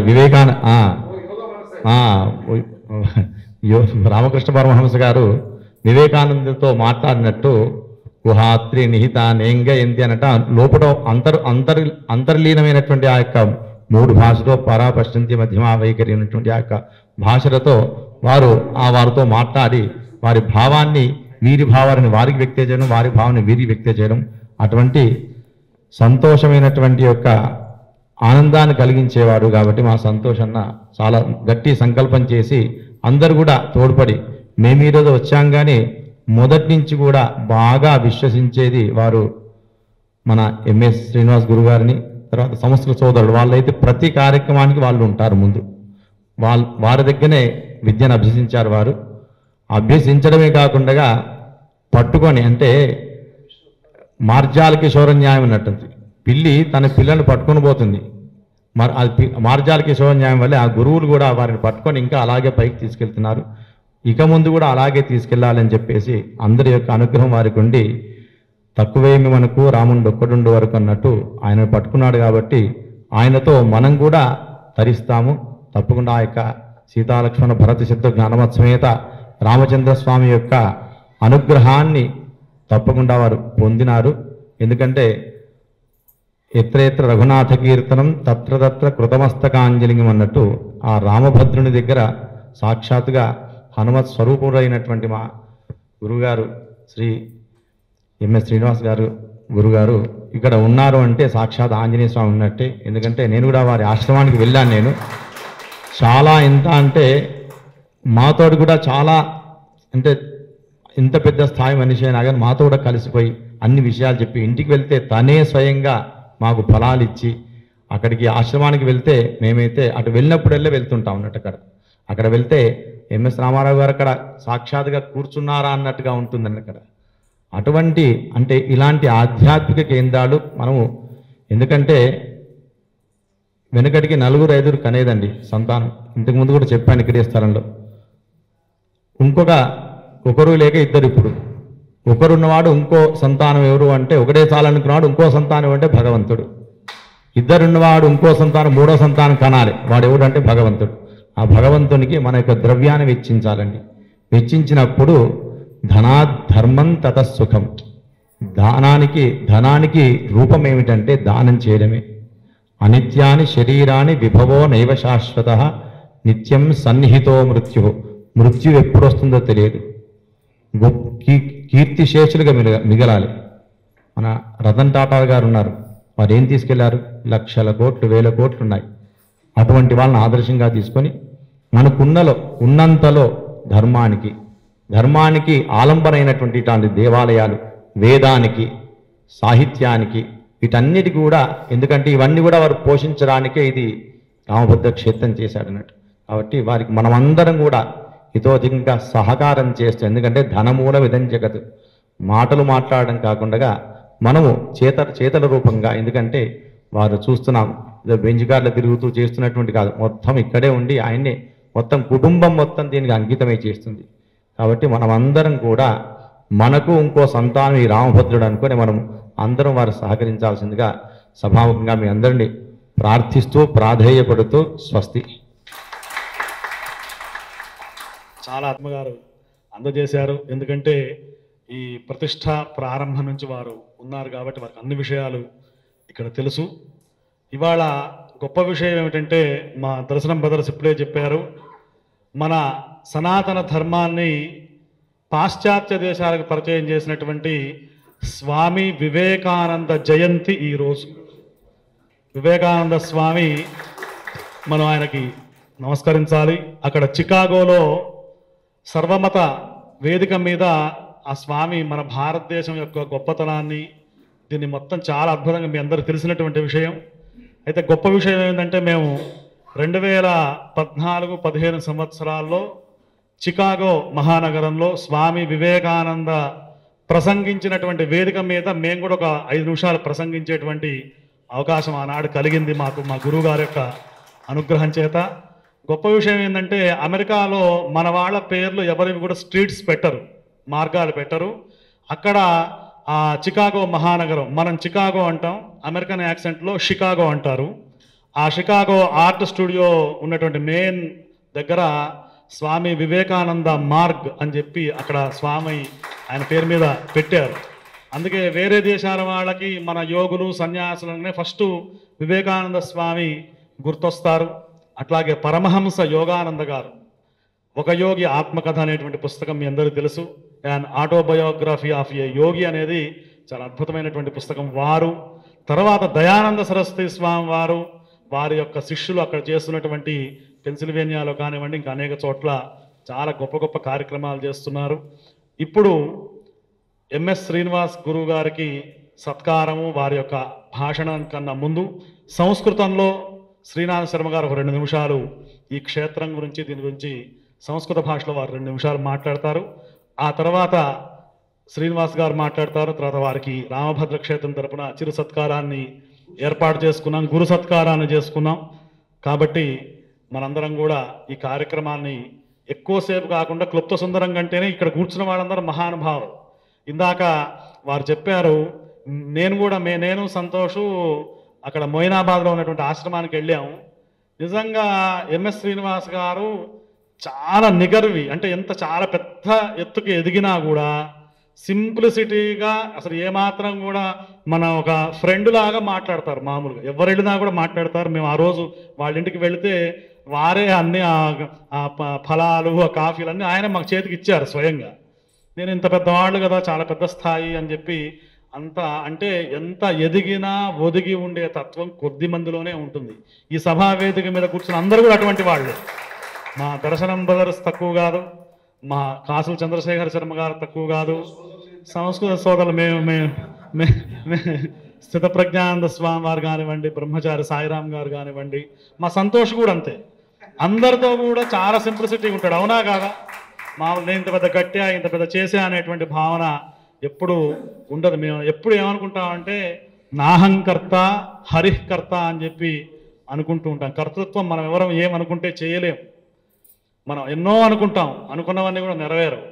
భగవంతుడు రామభద్రుడు యావత్ స్థాస్యంతి గిరయః సరితశ్చ మహీతలే తావద్ రామాయణ కథ లోకేషు ప్రచరిష్యతి అని చెప్పి వాల్మీకి మహర్షి చెప్పినట్టు స్వామి భగవత్ సంకల్పం ఏదైతే ఉందో అదే నెరవేరుతుంది. ఇప్పుడు శ్రీనాథ శర్మ గారు 2 నిమిషాలు మాట్లాడిన తర్వాత హనుమద్ ఉపాసకులైనటువంటి ఎంఎస్ శ్రీనివాస్ గారు మాట్లాడతారు. వారికి మన క్షేత్రం తరపున గురు సత్కారం చేయడంతో ఈ కార్యక్రమం ముగుస్తుంది అని చెప్పి తెలియజేస్తూ, రామో రాజమణి సదా విజయతే రామం రమేశం భజే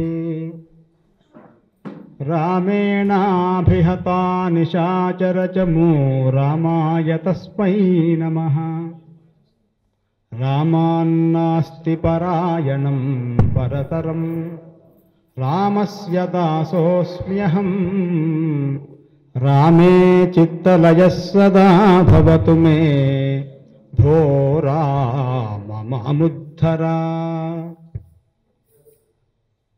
ఇది సంస్కృతం మాట్లాడాలి అనుకునేవాళ్ళు నేర్చుకునేటువంటి శ్లోకం. సంస్కృతం మాట్లాడడం చాలా కష్టమని ఇప్పుడు లోకం చేసింది. అట్లా చాలా సులభం.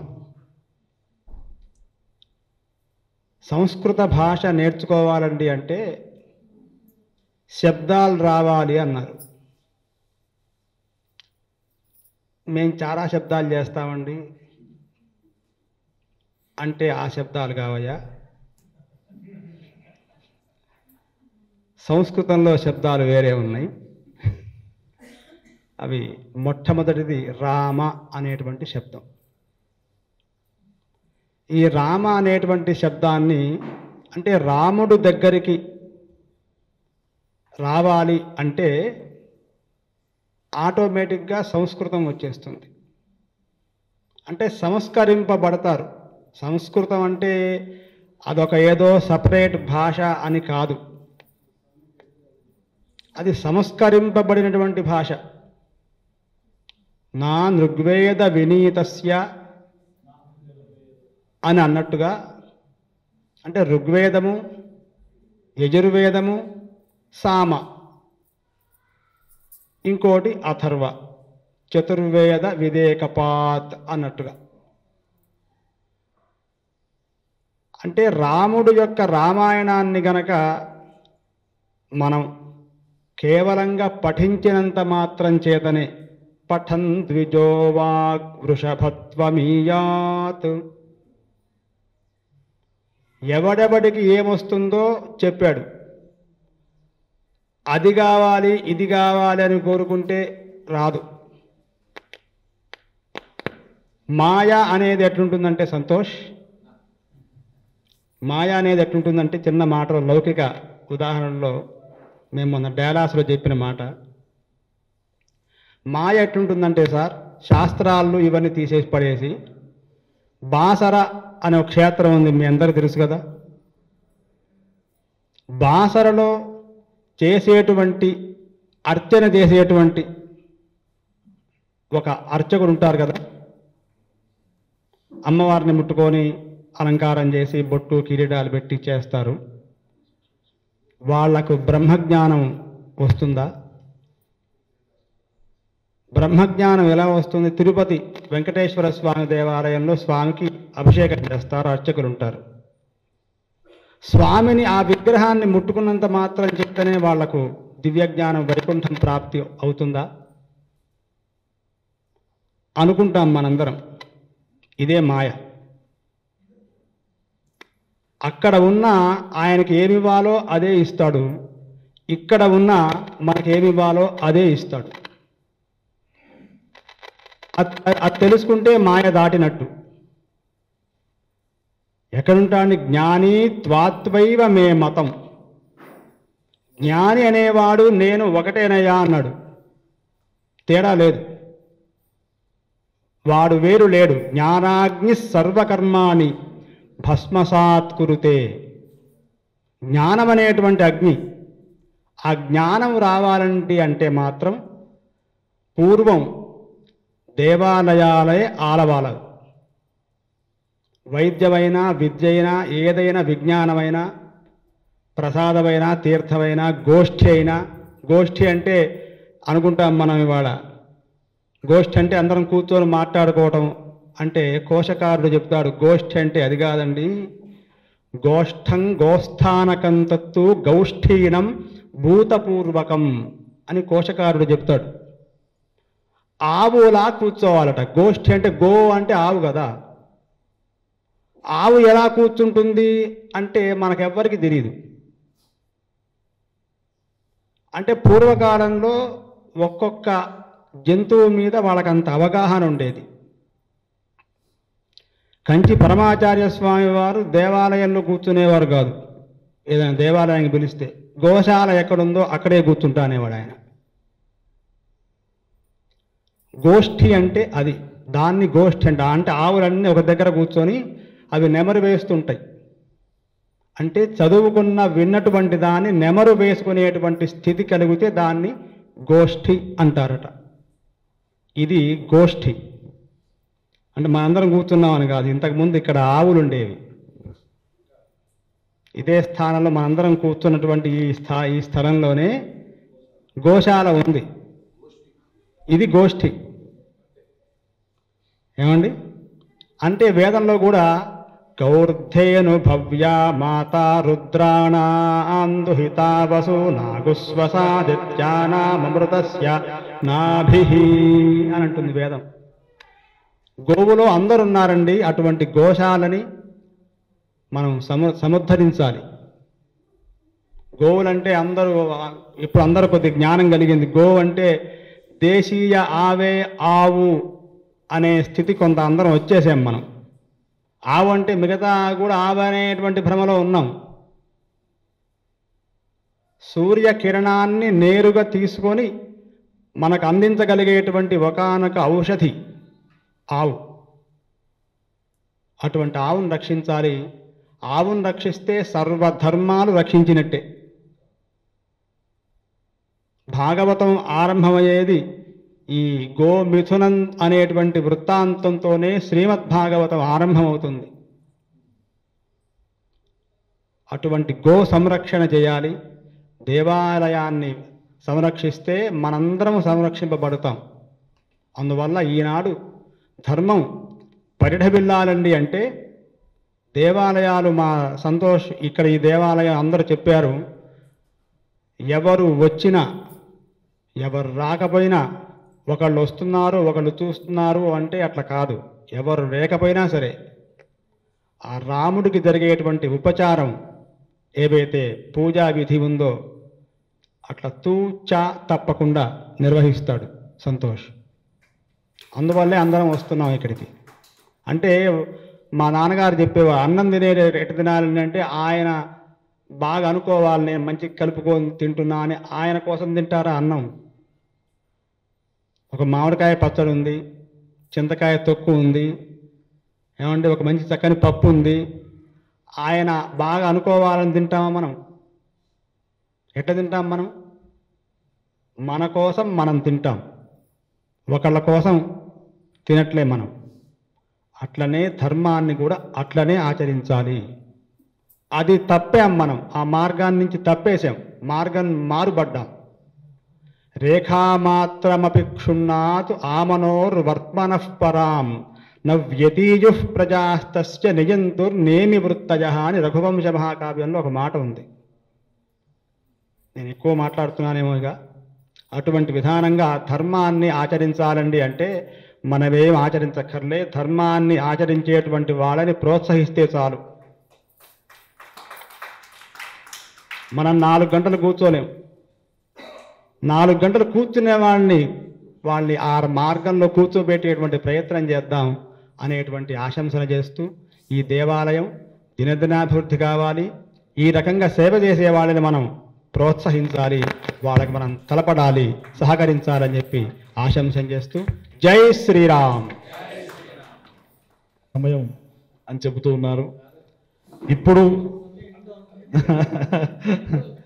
సంతోషకరమైనటువంటి సమయం ఏమిటండి అంటే సాపాటు సమయం అనేది అది అది అది ఏ పాటు పడినా పడకున్నా సాపాటు అనేది తప్పదు అని చెప్పి నిజంగా అద్భుతంగా ఈ కార్యక్రమానికి దీనికి మా సాయిబాబా గారు ఇక్కడ తూముకుంటలో, మా చంద్రశేఖర్ యాదవ్ గారు, మా శైలజ గారు, మా జయచంద్ర గారు, ఇట్లా అనేక మంది అందరూ పేరు పేరున గొప్ప సేవలు, వాళ్ళందరి యొక్క సహకారం. కొంతమంది పేరు చెప్పద్దు అని చెప్పేటువంటి వాళ్ళు, సహకరించేటువంటి వాళ్ళు కొంతమంది ఉంటారు, నేను వాళ్ళని కూడా చూశాను. కొంతమంది నా పేరు చెప్పండి స్వామి అని చెప్పేటువంటి వాళ్ళు ఉంటారు, వాళ్ళని చూశాను. ఇది లోకో భిన్న రుచి. ఇప్పుడు హనుమద్ ఉపాసకులు రామనామ సంకీర్తనం ద్వారా ఎంతోమందిని ప్రభావితం చేస్తున్నటువంటి డాక్టర్ ఎంఎస్ శ్రీనివాస్ గారు, వారి ప్రసిద్ధ హనుమద్ ఉపాసకులు, దేశ విదేశాల్లో అనేకమైనటువంటి సుందరకాండ కథాగానాలు చేసి ఉర్రూతలూగించినటువంటి వారు, వారి తాతగారి మార్గాన్ని వారు ముందుకు తీసుకెళుతూ రామనామం యొక్క మహాత్మ్యాన్ని, ఆంజనేయ స్వామి యొక్క గొప్పదనాన్ని గానామృతంగా అందజేస్తున్నటువంటి డాక్టర్ ఎంఎస్ శ్రీనివాస్ గారిని వారి యొక్క ప్రధానమైనటువంటి భాషణను చేయవలసిందిగా రామభద్ర క్షేత్రం తరపున మీ అందరి తరపున కోరుతూ ఉన్నాను. వారి భాషణ తర్వాత వారికి రామభద్ర కుటుంబ సభ్యులందరి చేత గురు సత్కార కార్యక్రమాన్ని కూడా నిర్వహించుకుంటాం. దాంతో ఈ కార్యక్రమం పూర్తవుతుంది. వారిని అభిభాషణ చేయవలసిందిగా కోరుతున్నాను. ఆపదామపహర్తారం దాతారం సర్వసంపదాం లోకాభిరామం శ్రీరామం భూయో భూయో నమామ్యహం హనుమానంజనాసూనుః వాయుపుత్రో మహాబలః రమేష్టః ఫల్గుణసఖः పింగాక్షో అమితవిక్రమः ఉదధిక్రమణశ్చైవ సీతాశోకవినాశకः లక్ష్మణప్రాణదాతా చ దశగ్రీవశ్చ దర్పः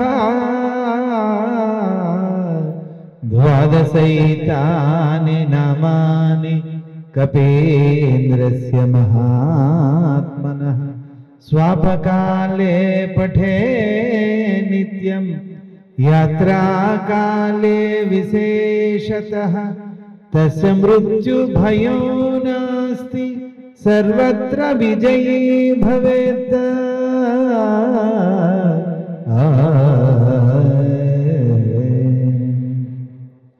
శ్రీ గురుభ్యో నమః. వేదిక ముందు ఉన్నటువంటి స్వామివారికి, పెద్దలకి, వేదిక ముందర ఉన్నటువంటి మీ అందరికి కూడా నా హృదయపూర్వక నమస్కారాలు తెలియజేసుకుంటున్నా. మీరంతా నాకు తెలిసిన వాళ్ళే, వేదిక మీద ఉన్నవాళ్ళు నాకు తెలిసిన వాళ్ళే, సంతోష్ బాగా తెలిసినవాడు. అందుకే మనకి ఇంకా ఎక్కువ పరిచయాలు ఇవన్నీ అవసరం లేదు. మనమంతా ఒక కుటుంబంగా వెళ్తున్నాం. ముఖ్యంగా నాకు సంతోష్ గారు అని అంటే ఒక వ్యక్తిలో అందరూ కనబడతారు. ఒక దర్శనం శర్మ గారు కానీ, లేకపోతే సాంస్క్రిట్ బ్రదర్స్ కానీ, వీళ్ళు కానీ అందరూ చంద్రశేఖర్ శర్మ గారు అందరూ కనబడుతూ ఉంటారు. అంటే ఒకళ్ళు నడుస్తుంటే ఎవరెవరు కనబడతారు, వాళ్ళు వెనకాల ఎవరున్నారో మనకు కనబడుతుంది. నేను వెళ్తున్నానంటే నాకు తాతగారు కనబడతారు, రామాయణం కనబడుతుంది, సుందరకాండ కనబడుతుంది, నా వ్యాపారాలు ఏవి కనపడవు. ఇంకా అలాగే సంతోష్ గారు వెళ్తుంటే వారి పరివారం అంతా కనబడుతుంది, వారితో పాటు రఘునందన్ గారు, శంకర్ గారు. అలాగే మా ఎంఎస్ రామారావు ట్రస్ట్ అంటే ఇప్పుడు మీరంతా కనబడుతూ ఉంటారు నాకు. అయితే సాధారణంగా అందరికీ ఏంటంటే, ముఖ్యంగా ఆయన ఏం పెద్ద వయసులో పెద్ద ఆయన కూడా కాదు, ఏదో 60 ఏళ్ళు వచ్చాయి, చేయాల్సినవన్నీ చేసేసాను, ఏదో బాగా సంపాదించుకున్న తర్వాత ఎక్కడో ఇన్ని ఎకరాల్లో నాకు స్వామి ఇంత పెట్టాడు కాబట్టి ఒక 1000 గజాలు గొప్ప మనసుతో దానం చేసి ఒక గుడి కడదామన్న అంత ఆ స్థాయిలో కూడా ఆయన ఏం లేరు. ఈ రోజుల్లో గజం అంటేనే చాలా ఖరీదుగా ఉంది. ఎవరైనా ఇస్తా అంటే తీసుకుంటారు కానీ ఇవ్వాలంటే చాలా కష్టం. అలాగా సంతోష్ కుమార్ గారు ఆయన చిన్న ఆయన, ఇంకా ఆయన పిల్లలు ఇంకా చిన్న చిన్న పిల్లలే. అంటే ఈయన ఏంటంటే పోనీ ఆయన వ్యాపారం ఏముందంటే పౌరోహిత్యం. ఆయన వారు చెప్పినట్టుగా ఆ పౌరోహిత్యం అంటే అది కూడా అదేం తక్కువ ప్రొఫెషన్ కాదు, ఈ రోజుల్లో మంచి ప్రొఫెషన్. ఒక సాఫ్ట్వేర్ ఇంజనీర్ కంటే బాగానే ఉన్నారు వాళ్ళంతా, తక్కువేం కాదు. అది అంత చిన్న చూపు చూడాల్సిన అవసరం లేదు. పౌరోహిత్యం అంటే అందులో విద్వత్ కలిగినటువంటి పౌరోహిత్యులు దొరకాలంటే మనం వెతుక్కోవాలి. వాళ్ళకి ఉన్నటువంటి పారితోషికం కానీ సత్కారాలు కానీ సామాన్యుడికి జరగవు. ఎందుకంటే వారి నోట్లో ఆ సరస్వతి అలా పలుకుతోంది. వారికి కదా దేవతార్చనకు జరుగుతున్నటువంటి వేడుక వైభవం. ఒక గుడి ఉందంటే గుడికి ఎన్నెన్నో ఉత్సవాలు జరుగుతాయి. అలాగా ఒక పౌరోహిత్యంలో ఉండేటటువంటి వాళ్ళకి ఎందుకు అంత వేడుకలు జరుగుతాయంటే ఆ భగవంతుడి రూపంలో వాళ్ళని చూస్తున్నారు కాబట్టి అంత సత్కారం జరుగుతుంది. అందులో సంతోష్ కుమార్ గారు ఏంటంటే ఎదిగే సమయంలో బోల్డ్ అంత బాధ్యత నెత్తి మీద పెట్టుకున్నారు.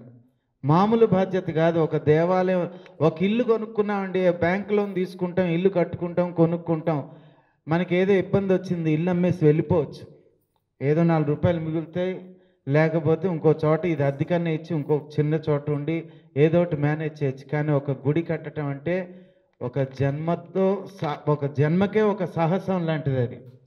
అది మామూలు విషయం కాదండి. అందులో అందరికీ ఆ అదృష్టం కూడా ఉండదు. ఇప్పుడు ఇంతమంది ఉన్నారు అందరికీ, ఇందులో కొంతమంది అదృష్టవంతులు. మా రఘునందన్ గారు అదృష్టవంతులు. ఆయన ఒక గుడి కట్టారు. అంటే శిథిలమైనటువంటి ఒక గుడిని 600 సంవత్సరాల దేవాలయాన్ని పునర్జీవనింపజేసి దానికి ఒక గొప్ప వైభోగాన్ని తీసుకొచ్చారు. అలాగే మన కళాధర్ గారు ఒక మంచి ఆంజనేయ స్వామి గుడి కట్టారు. అలాగే మా ఆంజనేయ ప్రసాద్ గారు గుడి కట్టక్కర్లేదు కానీ నా గుడిని ఎప్పుడు ఆయనే సహకరిస్తూ ఉంటారు. ధర్మ కార్యక్రమంలో సుమారు 15 ఏళ్ల నుంచి ఆయన పరిచయం. నాకు హనుమంతుడి కార్యక్రమంలో పరిచయం. ఆయన ఎవరో తెలియదు నాకు కూడా. వారు మా ఇంటికి వచ్చి మీరు హనుమంతుడు 40 కోట్ల హనుమాన్ చాలీసా పూర్ణావతి పరిచయం వారిది. ఆ రోజుకి అంటే ఒక పని చేయాలంటే చాలా కష్టం ఈ రోజుల్లో. అందులో ధర్మ కార్యాలు చేయాలంటే చాలా కష్టం అండి. ప్రతిదానికి డీలింగ్ ఈజీ కానీ దైవ కార్యక్రమాలు చేయాలంటే చాలా కష్టం. అలాగా సంతోష్ కుమార్ గారు ఒక గొప్ప బాధ్యత, ఒక గొప్ప గుడి కట్టారు. అయితే ఒకటేంటంటే రాముడి మీద అపారమైనటువంటి భక్తే అటువంటి గుణాన్ని కలుగుతుంది, ఊరికే రాదు. అది కూడా పూర్వజన్మ సుకృతం ఉంటేనే. ఇప్పుడు వారి దగ్గర ఏం సంపద ఉందంటే దైవ సంపద ఉన్నది. వారి దగ్గర ఏముందంటే వేద సంపద ఉంది. వారి దగ్గర ఏముందంటే గో సంపద ఉన్నది. ఇంకా అంతకంటే ఏం కావాలండి? పాలిచ్చే ఆవులు పక్కన ఉన్నాయి, తర్వాత జ్ఞానాన్ని ఇచ్చే నిలయం పక్కన ఉన్నది, అన్నిటినీ నడిపించే దైవం వారి హృదయంలో ఉన్నది. ఎందుకంటే టెన్షన్ ఉంటుంది, ఉదయం అందరిలా పడుకోలేం. ఒక దేవాలయం నడపాలంటే అనారోగ్యం ఉన్నా ఆరోగ్యం ఉన్నా ఒక హోటల్ లాంటిదే. ఒక హోటల్ ఎలా ఉంటుంది? అందరు రాకముందే మనం లేచి అన్ని రెడీ చేసుకోవాలి. అందరు వెళ్ళిన తర్వాత మళ్ళీ రేపటికి రెడీ చేసుకుని అప్పుడు పడుకోవాలి. ఈ కాలంలో వెంటనే మళ్ళీ మెలకు వచ్చేస్తూ ఉంటుంది. అలాగే ఒక దేవాలయం నడపటం అంటే కూడా చాలా కష్టం. అటువంటిది ఆయన డబ్బుతోటి కొనుక్కున్నాడు, ఆయన పేరు మీద రిజిస్ట్రేషన్ చేసుకున్నాడు, ఆ రాముడికి ఒక నిలయాన్ని కట్టాడు. ఇది ఎన్నో జన్మల సుకృతం ఉంటే కానీ ఇట్లాంటివి జరగవు. కాకపోతే ఇది ఇక్కడితో ఆగేది కాదు. ఇది అలా పెరుగుతూనే ఉంటుంది. ఎందుకంటే ఒక్కొక్కది ఇప్పుడు చక్కగా వారు అనుకున్నారో లేదో కానీ మన శంకర్ గారు రఘునందన్ గారు ఇక్కడ ఇది కట్టడం తోటి ఆ ఆలయానికి ఇది కళ్యాణ మండపం కూడా అయిపోయింది. సీతారాముల కళ్యాణం చేయాలంటే ఇప్పుడు ఎక్కడ చేయాలి? ఇదిగో ఇదే వేదిక మీద సీతారాముల కళ్యాణం చేయాల్సి వస్తుంది. తర్వాత ఏదైనా ఒక శివరాత్రి, మాస శివరాత్రి వచ్చిందంటే ప్రతి మాస శివరాత్రికి పెట్టుకోండి. శివరాత్రి వచ్చినప్పుడు రుద్రాభిషేకం పెట్టుకుని అఖండంగా శివనామం చేయిస్తూ ఆ రోజు రాత్రంతా కూడా జాగార కార్యక్రమం చేసుకోవడానికి ఒక గొప్ప నిలయం తయారైంది. అంటే ఆలయానికి ఇంకొకటి తోడైంది, బలమైంది. ఇక్కడ వేద సంస్కృతి పెరుగుతుంది ఎంతో మందికి. ఇంకోటి ఏంటంటే మనం చాలా తప్పు పని చేస్తాం. వివాహాలు చేసేటప్పుడు ఇది వరకు దేవాలయాల పక్కన ఉన్న కళ్యాణ మండపాల్లోనూ మంచి మంచి కళ్యాణ మండపాల్లోనే చేసుకుండేవారు. కళ్యాణ మండపాలు అంటే కళ్యాణ మండపాలే, పేరు కూడా అలాగే కళ్యాణ మండపం. అంటే ఈ వివాహాలు జరగటానికి ఇవన్నీ, ఎందుకంటే వివాహం అనేది ఒక గొప్ప యాగం. ఆ యాగాన్ని జరిపించేటటువంటి మండపం అది. ఆ భూమికి ఆ బలం పెరుగుతుంది. ఇప్పుడు పెద్ద పెద్ద రిసార్ట్స్లో చేస్తారు, అందుకే చాలా చెప్పుకోలేను ఎందుకంటే అన్ని భాగవతాలు అక్కడే నడుస్తూ ఉంటాయి రిసార్ట్స్లో పెళ్ళిళ్ళు చాలా ప్రమాదకరం. కళ్యాణ మండపాలు ఇప్పుడు మనకి చాలా వచ్చాయి, గార్డెన్స్ వచ్చాయి, ఆ గార్డెన్స్లో చేసుకోవచ్చు. అలాగా వారు చేసేటటువంటి గొప్ప పని. ఇప్పుడు రానున్న రోజుల్లో ఎలా ఉంటుందంటే ఈ వీధిలో ఎక్కడైనా తిరగాలని పలానా రామాలయం ఉందా అండి, ఆ రామాలయం వెనకాల వైపు వెళ్ళి కొంత ముందు వెళ్తే వెనక వీధిలో మా ఇల్లు ఉందని చెప్పుకుంటారు. ఆ రోజులు వస్తాయి. దేవాలయం ఎందుకంటే ఇప్పుడు ఇక్కడ రాను కాలనీ పెరుగుతుంది. కాలనీ పెరిగాక దేవాలయం యొక్క వైభోగం పెరుగుతుంది. మీ కష్టం యొక్క బలం అప్పుడు కనబడుతుంది. తృప్తిగా మన ఇంటికి 10 మంది వచ్చి భోజనం చేసి వెళ్తే ఎంత ఆనందం కలుగుతుందో, ఒక శ్రమకి ఫలితం ఎప్పుడు వస్తుందంటే ఈ కిటకిటలాడుతూ ఉంటుంది. చూడండి, రానున్న రోజుల్లో దేవాలయాలకి చాలా పెద్ద పీఠం వేస్తారు జనాలంతా కూడా. ఎందుకంటే మనశ్శాంతి ఎవరికి లేదు. మనశ్శాంతి ఎక్కడ ఉంటుందంటే దేవాలయంలోనే ఉంటుంది, ఇంకెక్కడా లేదు. చెంచల్గూడ జైలు ఎంత పెద్దగా ఉన్న విశాలంగా ఎవడు అక్కడికి వెళ్ళాలనుకోడు. దేవాలయం అంత చిన్నదైనా బండి వెళ్ళకపోయినా దిగన్న నడిచి వెళ్ళాలని అనుకుంటారు. అందుకే దేవాలయానికి అంత ప్రాధాన్యత ఉంది సొసైటీలో. అది ఇంకా ఇట్లాంటి వాళ్ళు నడపటం వల్ల దాని యొక్క గౌరవం పెరుగుతుంది. ఎవరెవరో దేవాలయం నడుపుతున్నారంటే కాదు, సంతోష్ లాంటి వాళ్ళు దేవాలయం నడుపుతున్నారంటే దాని గౌరవం పెరుగుతుంది. ఆయనకి అన్ని అర్హతలు ఉన్నాయి. ఆయనకి వేద విద్య అంటే చక్కటి వైదిక క్రియలు చేయించేటటువంటి జ్ఞానం ఉన్నది, అందరినీ కలుపుకుని పోయేటటువంటి గుణం ఉన్నది, మంచిగా మాట్లాడేటటువంటి స్వరం ఉన్నది, చక్కగా పాడగలుగుతారు. అలాగే ఇక్కడ ఈ గుళ్ళో కూడా ఇంకా గొప్ప గొప్ప కైంకర్యాలు బిగిన్ చేయటం ప్రారంభిస్తే మాసోత్సవం, పక్షోత్సవం ఇట్లాంటివి రకరకాలవి చేస్తుంటే దేవాలయం యొక్క బలం పెరుగుతుంది. తద్వారా ఈ విలేజ్ ఈ కమ్యూనిటీకి అంతా కూడా బలం పెరుగుతుంది, అందరికీ మంచి జరుగుతుంది అని తెలియజేస్తూ మా ఎంఎస్ రామారావు ట్రస్ట్ కూడా వారి వెంట ఎప్పుడూ ఉంటుంది. ఎట్లాంటి కార్యక్రమానికైనా మా రకంగా అన్ని రకాలైనటువంటి ధైర్యాన్ని ఇవ్వగలుగుతుంది. అంతే అండి. ఎందుకంటే నేను ఎన్నో దేవాలయాలు చూసా, కానీ రామభద్ర క్షేత్రం అనేది ఇట్లాగే కనబడుతుంది. ఎక్కడ రామాలయం అని అంటారు కానీ రామభద్ర క్షేత్రం పేరుకు తగ్గ. అలాగా వారికి కూడా నేను కూడా చెప్తున్నాను, ప్రతి ఏటా మీరు ఎప్పుడైనా ఫండ్ రైజింగ్ ప్రోగ్రాం కింద టెంపుల్కి మా సుందరకాండ సప్తాహం పెట్టుకోండి. మంచి మంచి కార్యక్రమం, దాని మీద వచ్చే ఫండింగ్ అంతా కూడా టెంపుల్ డెవలప్మెంట్కి వాడుకోవచ్చు. ఎందుకంటే ఆ హనుమంతుడి యొక్క అనుగ్రహం ఉంటే సంపదకు లోటు ఉండదు.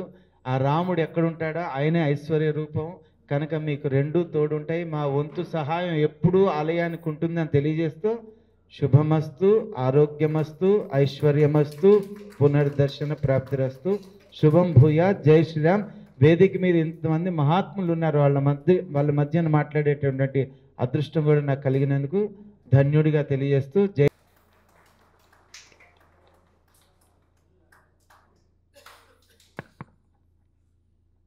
శ్రీ ఎంఎస్ శ్రీనివాస్ గారు చాలా అద్భుతంగా వారి యొక్క సందేశంతో పాటు ఎప్పుడు రామభద్ర క్షేత్రంతో ఈ కుటుంబ సభ్యులతో మేము కూడా ఉన్నాం అని చెప్పి వారు చెప్పడం చాలా ఆనందకరమైనటువంటి విషయం.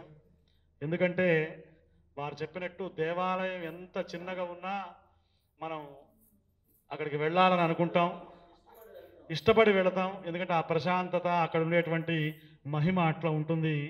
ఇక వేరే ప్రదేశాలు ఎంత పెద్దగా ఉన్నా మనం అక్కడ వెళ్ళడానికి ఇష్టపడం. చాలా అద్భుతంగా, అంటే పూర్వం మా అన్నయ్య కూడా ఇందాక అదే చెప్పారు, దేవాలయమే విద్యకి, వైద్యానికి, విజ్ఞానానికి, భోజనానికి అన్నిటికీ దేవాలయమే ఒక మూల కేంద్రంగా ఉండేటువంటి వ్యవస్థ సనాతన భారతీయ వ్యవస్థ.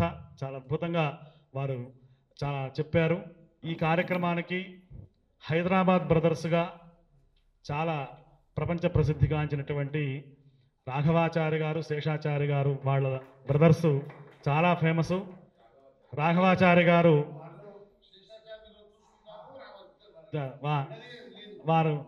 వారిని సభావేదిక మీదకి రావాల్సిందిగా కోరుతున్నాం. పర్వాలేదు, రండి, ఏం పర్వాలేదు. హైదరాబాద్ బ్రదర్స్గా వారికి అందరూ ఒకసారి కరతాళధ్వనులతో మీరు స్వాగతాన్ని చేయవలసిందిగా. బ్రహ్మశ్రీ కొరడే సుధీర్ శర్మ గారు, వారాహి పీఠం, అటు ఆస్ట్రేలియాలో కానివ్వండి, ఇటు భాగ్యనగరంలో కానివ్వండి, వారిని కూడా వేదిక మీదకి రావాల్సిందిగా కోరుతూ ఉన్నాం. కొరడే సుధీర్ శర్మ గారు, మా హైదరాబాద్ బ్రదర్స్ గురించి మీకు చెప్పాల్సినటువంటి అవసరం లేదు. కొరడే సుధీర్ శర్మ గారు కూడా చాలా గొప్ప ధార్మికమైనటువంటి కార్యక్రమాలని నిర్వహిస్తూ ఉన్నటువంటి పండితులు. ఇప్పుడు గురు సత్కార కార్యక్రమాన్ని నిర్వహించుకోబోతూ ఉన్నాం. ఇది మా అన్నయ్య ఎప్పుడు చెబుతూ ఉంటాడు, రాముడి యొక్క పట్టాభిషేకం చేసినటువంటి పీఠం ఎటువంటిదండి అంటే ఔదుంబర పీఠం అని చెప్పి రామాయణంలో ఉందని ఆయన భాష్యం చదివి చెప్పాడు మా సంతోష్కి ఒకసారి. అంటే మేడి చెక్కతో చేసిన సింహాసనం మీద రాముడు కూర్చుంటాడు. సరే, మేము ఇక్కడ కూర్చుంటే అంత రామాయణము, దాని మీద రకరకాల విమర్శలు, విశ్వనాథ సత్యనారాయణ గారు ఏం చెప్పారు, రంగనాథ రామాయణమే ఉంది, మొల్ల రామాయణమే ఉంది, రామచరిత మానస్లో ఏముంది, ఆనంద రామాయణమే ఉంది, భాస్కర రామాయణమే ఉంది, జ్యోతిష రామాయణంలో ఏముంది, ఇవన్నీ మేము కూర్చున్నప్పుడు దానికి సంబంధించిన వాళ్ళం కాబట్టి ఎవరన్నా ఏదైనా విమర్శించినా దాని మీద వాళ్ళు బాణం వేస్తే మేము 10 బాణాలు వేసేటువంటి శక్తి మా గురువు గారు, మా నాన్నగారు మాకు అట్లా ఇచ్చారు. కాబట్టి అవన్నీ డిస్కషన్స్ ఇక్కడ జరుగుతుంటాయి ఏదో కూర్చొని భోజనం చేస్తూనో ఉన్నప్పుడు. రామాయణంలో రాముడి యొక్క సింహాసనం మేడి చెక్క, మనందరికీ తెలుసు ఔదుంబరం. శ్రీ గురు దత్తాత్రేయ స్వామిని మనం ఎక్కడ మేడి చెట్టుకు నీళ్లు పోసినా, అక్కడ ఒక నమస్కారం చేసినా దత్తాత్రేయ స్వామిని పూజించినట్టు, రావి చెట్టును పూజిస్తే సాక్షాత్తు నారాయణుని పూజించినట్టు, వేప చెట్టును పూజిస్తే లక్ష్మీ అమ్మవారిని పూజించినట్టు మనందరికీ తెలిసిన అంశాలే ఇవన్నీ కూడా. కదంబ వృక్షం సాక్షాత్ అమ్మవారి యొక్క స్వరూపం. ఆ వృక్షాలన్నీ కూడా ఇక్కడ ఉన్నాయి. మేము 2017లో మానస సరోవరం కైలాస పర్వతం ప్రదక్షిణ చేసి వచ్చాం మేమిద్దరం, మా అన్నయ్య నేను. అక్కడి నుంచి ఒక రుద్రాక్ష చెట్టు తెచ్చి రామభద్ర క్షేత్రంలో ప్రతిష్టాపన చేశాం. అది ఇప్పటికీ అద్భుతమైన రుద్రాక్ష కాయలు, ఇట్లా వేపకాయలు ఎట్లా పడుతున్నాయి అట్లా పడుతున్నాయి. మొన్ననే అవి 108 రుద్రాక్షలు, త్రిముఖి రుద్రాక్షలు సేకరించి రాముల వారికి పూజా కార్యక్రమాన్ని కూడా ఈ మధ్యలో చేసుకున్నాం. అట్లా జమ్మి చెట్టు ఉంది. ఇట్లా అనేకమైనటువంటి దేవతా వృక్షాలని, బిల్వ వృక్షాలు, ఏకబిల్వం అందులో ప్రధానంగా, తులసిలో కృష్ణ తులసి, అన్ని రకాల తులసులు, ఇవన్నీ కూడా ఇక్కడ రామభద్ర క్షేత్రంలో ఉన్నాయి. ఆ మేడి చెక్కతో ఈ చేయించినటువంటి దీని మీద కూర్చోబెట్టి డాక్టర్ శ్రీనివాస్ గారికి సన్మానం చేయాలి అని చెప్పి కోరుకుంటున్నాం. మా హైదరాబాద్ బ్రదర్స్ మేము నార్త్ కెరోలినా రాష్ట్రంలో ర్యాలీ అనేటువంటి పట్టణంలో ఒక పెద్ద దేవాలయం కడుతున్నారు. అక్కడ కచేరీ ఇచ్చారు. మేము అక్కడ మాది ప్రవచనం జరిగింది 3 రోజుల పాటు. లలిత కృష్ణ శర్మ గారు అనుసంధానం చేసినటువంటి కార్యక్రమం అక్కడ మాట్లాడడం చాలా సంతోషం. వారిని శ్రీనివాస్ గారిని ఈ ఆసనం మీద వచ్చి కూర్చొని, మీరు వచ్చి కూర్చుంటే మేమందరం కూడా సత్కార కార్యక్రమాన్ని నిర్వహిద్దాం. ఈ కార్యక్రమానికి ప్రారంభం నుండి మా శైలజమ్మ, అదేవిధంగా శ్రీనివాస్ రెడ్డి సారు, అదేవిధంగా సాయిబాబా గారు, జయచంద్ర గారు, వీళ్ళందరూ కూడా నిలబడ్డారు. చంద్రశేఖర్ యాదవ్ గారు. ప్రధానంగా ఈ హాల్ ఇంత అందంగా కావడానికి కారణం లబ్ధానంద సరస్వతి స్వామి వారి దివ్యాశిస్సులు. మా రఘునందన్ రావు సార్ని ముందుకు రావాల్సిందిగా కోరుతున్నాం. శంకర్ గారిని, అదేవిధంగా ప్రసాదరావు సార్, ఒక్కసారి ప్రసాదరావు సార్, కళాధర్ రావు సార్, అదేవిధంగా కాత్యాని అమ్మ కుటుంబ సభ్యులు, మా విల్లాస్ పక్కనే ఉన్నాయి జ్యోతి అమ్మ, అందరికీ పేరు పేరున కూడా ప్రతి ఒక్కరికి కూడా ధన్యవాదాలు తెలుపుతూ అందరికీ రామానుగ్రహం కలగాలని. సాయిబాబా గారు రావాలి. మంత్రంతో మీరు ప్రారంభం చేస్తారు.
नमो ब्रह्मण्य देवाय गो ब्राह्मणहिताय च जगद्धिताय कृष्णाय गोविन्दाय नमो नमः विप्रो भद्रजवां सद्यः इयं देवापराशयः वन्दनान् मङ्गलावाप्तिरर्चनादर्शितं पदम् आदिव्याधिहरं नूनां मृत्युदायित्यनादरम् श्रीपुण्डिकेश्वरं वन्दे विप्रश्रीपादपङ्कजं यावते वै देवताः सर्वावेदैः ब्राह्मणे वदन्ति तस्मात् यो वेदविद्यो दिवे दिवे नमस्कुर्यान्नास्ति सङ्ख्ये विस्मये एता एव देवाः श्रीनाथि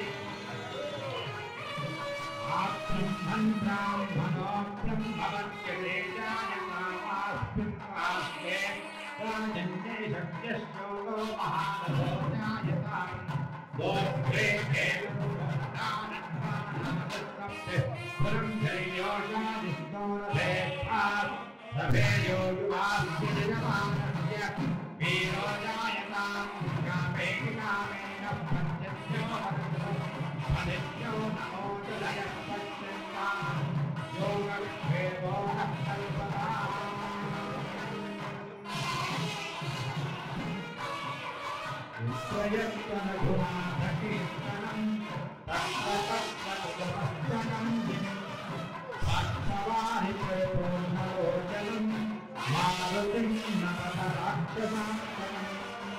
मनोजलं मारुतवेगं युगेन्द्रियं बुद्धिमतां मरिष्ठम् आत्मजं मानवयोधमुख्यं श्रीरामदूतं शिरसा नमामि आञ्जनेयं महावीरं ब्रह्मादित्युमात्मनं करुणाकरप्रभुशान्तं रामदूतं नमाम्यहम्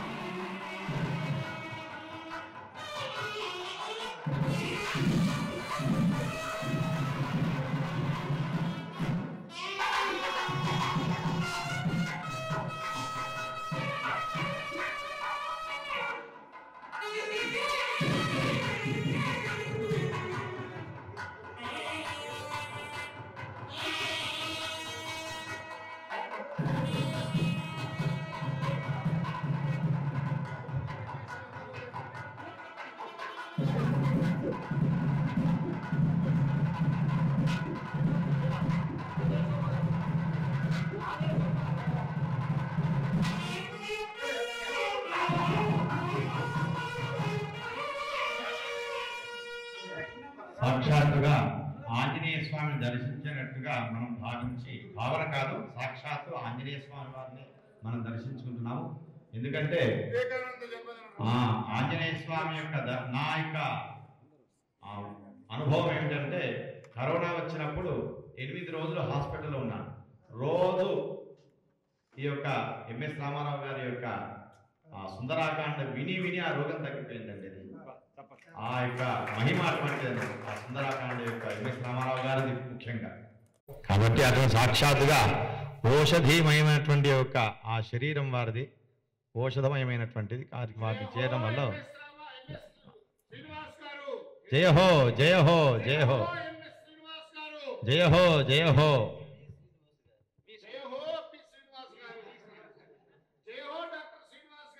జయ హో జయ హో.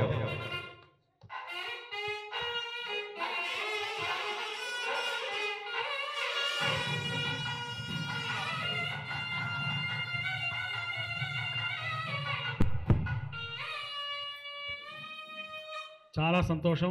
ఇక్కడ వచ్చినటువంటి పెద్దలందరికీ కూడా చాలా సంతోషం, చాలా సంతోషం, చాలా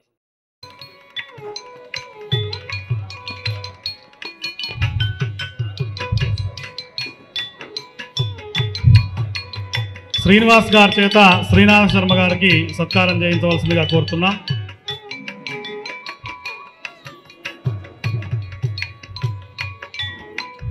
శ్రీనాథ శర్మ గారికి సత్కారం చేయవలసిందిగా కోరుతూ ఉన్నాం. సుధీర్ శర్మ గారికి సత్కారం చేయవలసిందిగా కోరుతూ ఉన్నాం. సుధీర్ శర్మ గారికి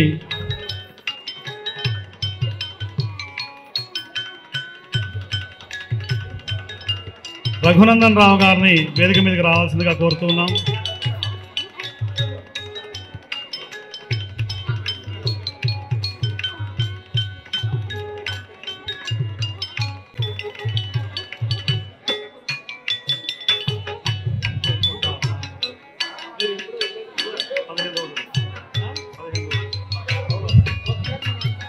రఘునందన్ రావు గారిని వేదిక మీదకి రావాల్సిందిగా కోరుతున్నాం. ఒక్కసారి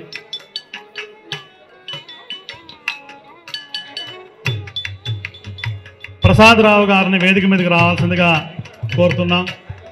ప్రసాద్ రావు గారిని వేదిక మీదకి రావాల్సిందిగా, వారికి సన్మానాన్ని అందుకోవాల్సిందిగా కోరుతూ ఉన్నాం. కళాధర్ రావు గారిని వేదిక మీదకి రావాల్సిందిగా కోరుతున్నాం. కళాధర్ రావు గారిని, శంకర్ గారిని వేదిక మీదకి రావాల్సిందిగా కోరుతున్నాం.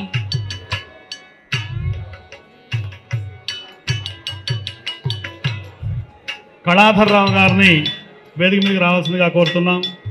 శంకర్ గారిని కూడా వేదిక మీదకి రావాల్సిందిగా కోరుతూ ఉన్నాం.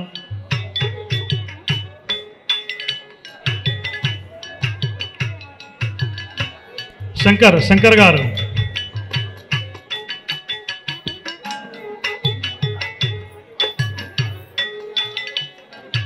శంకర్ గారిని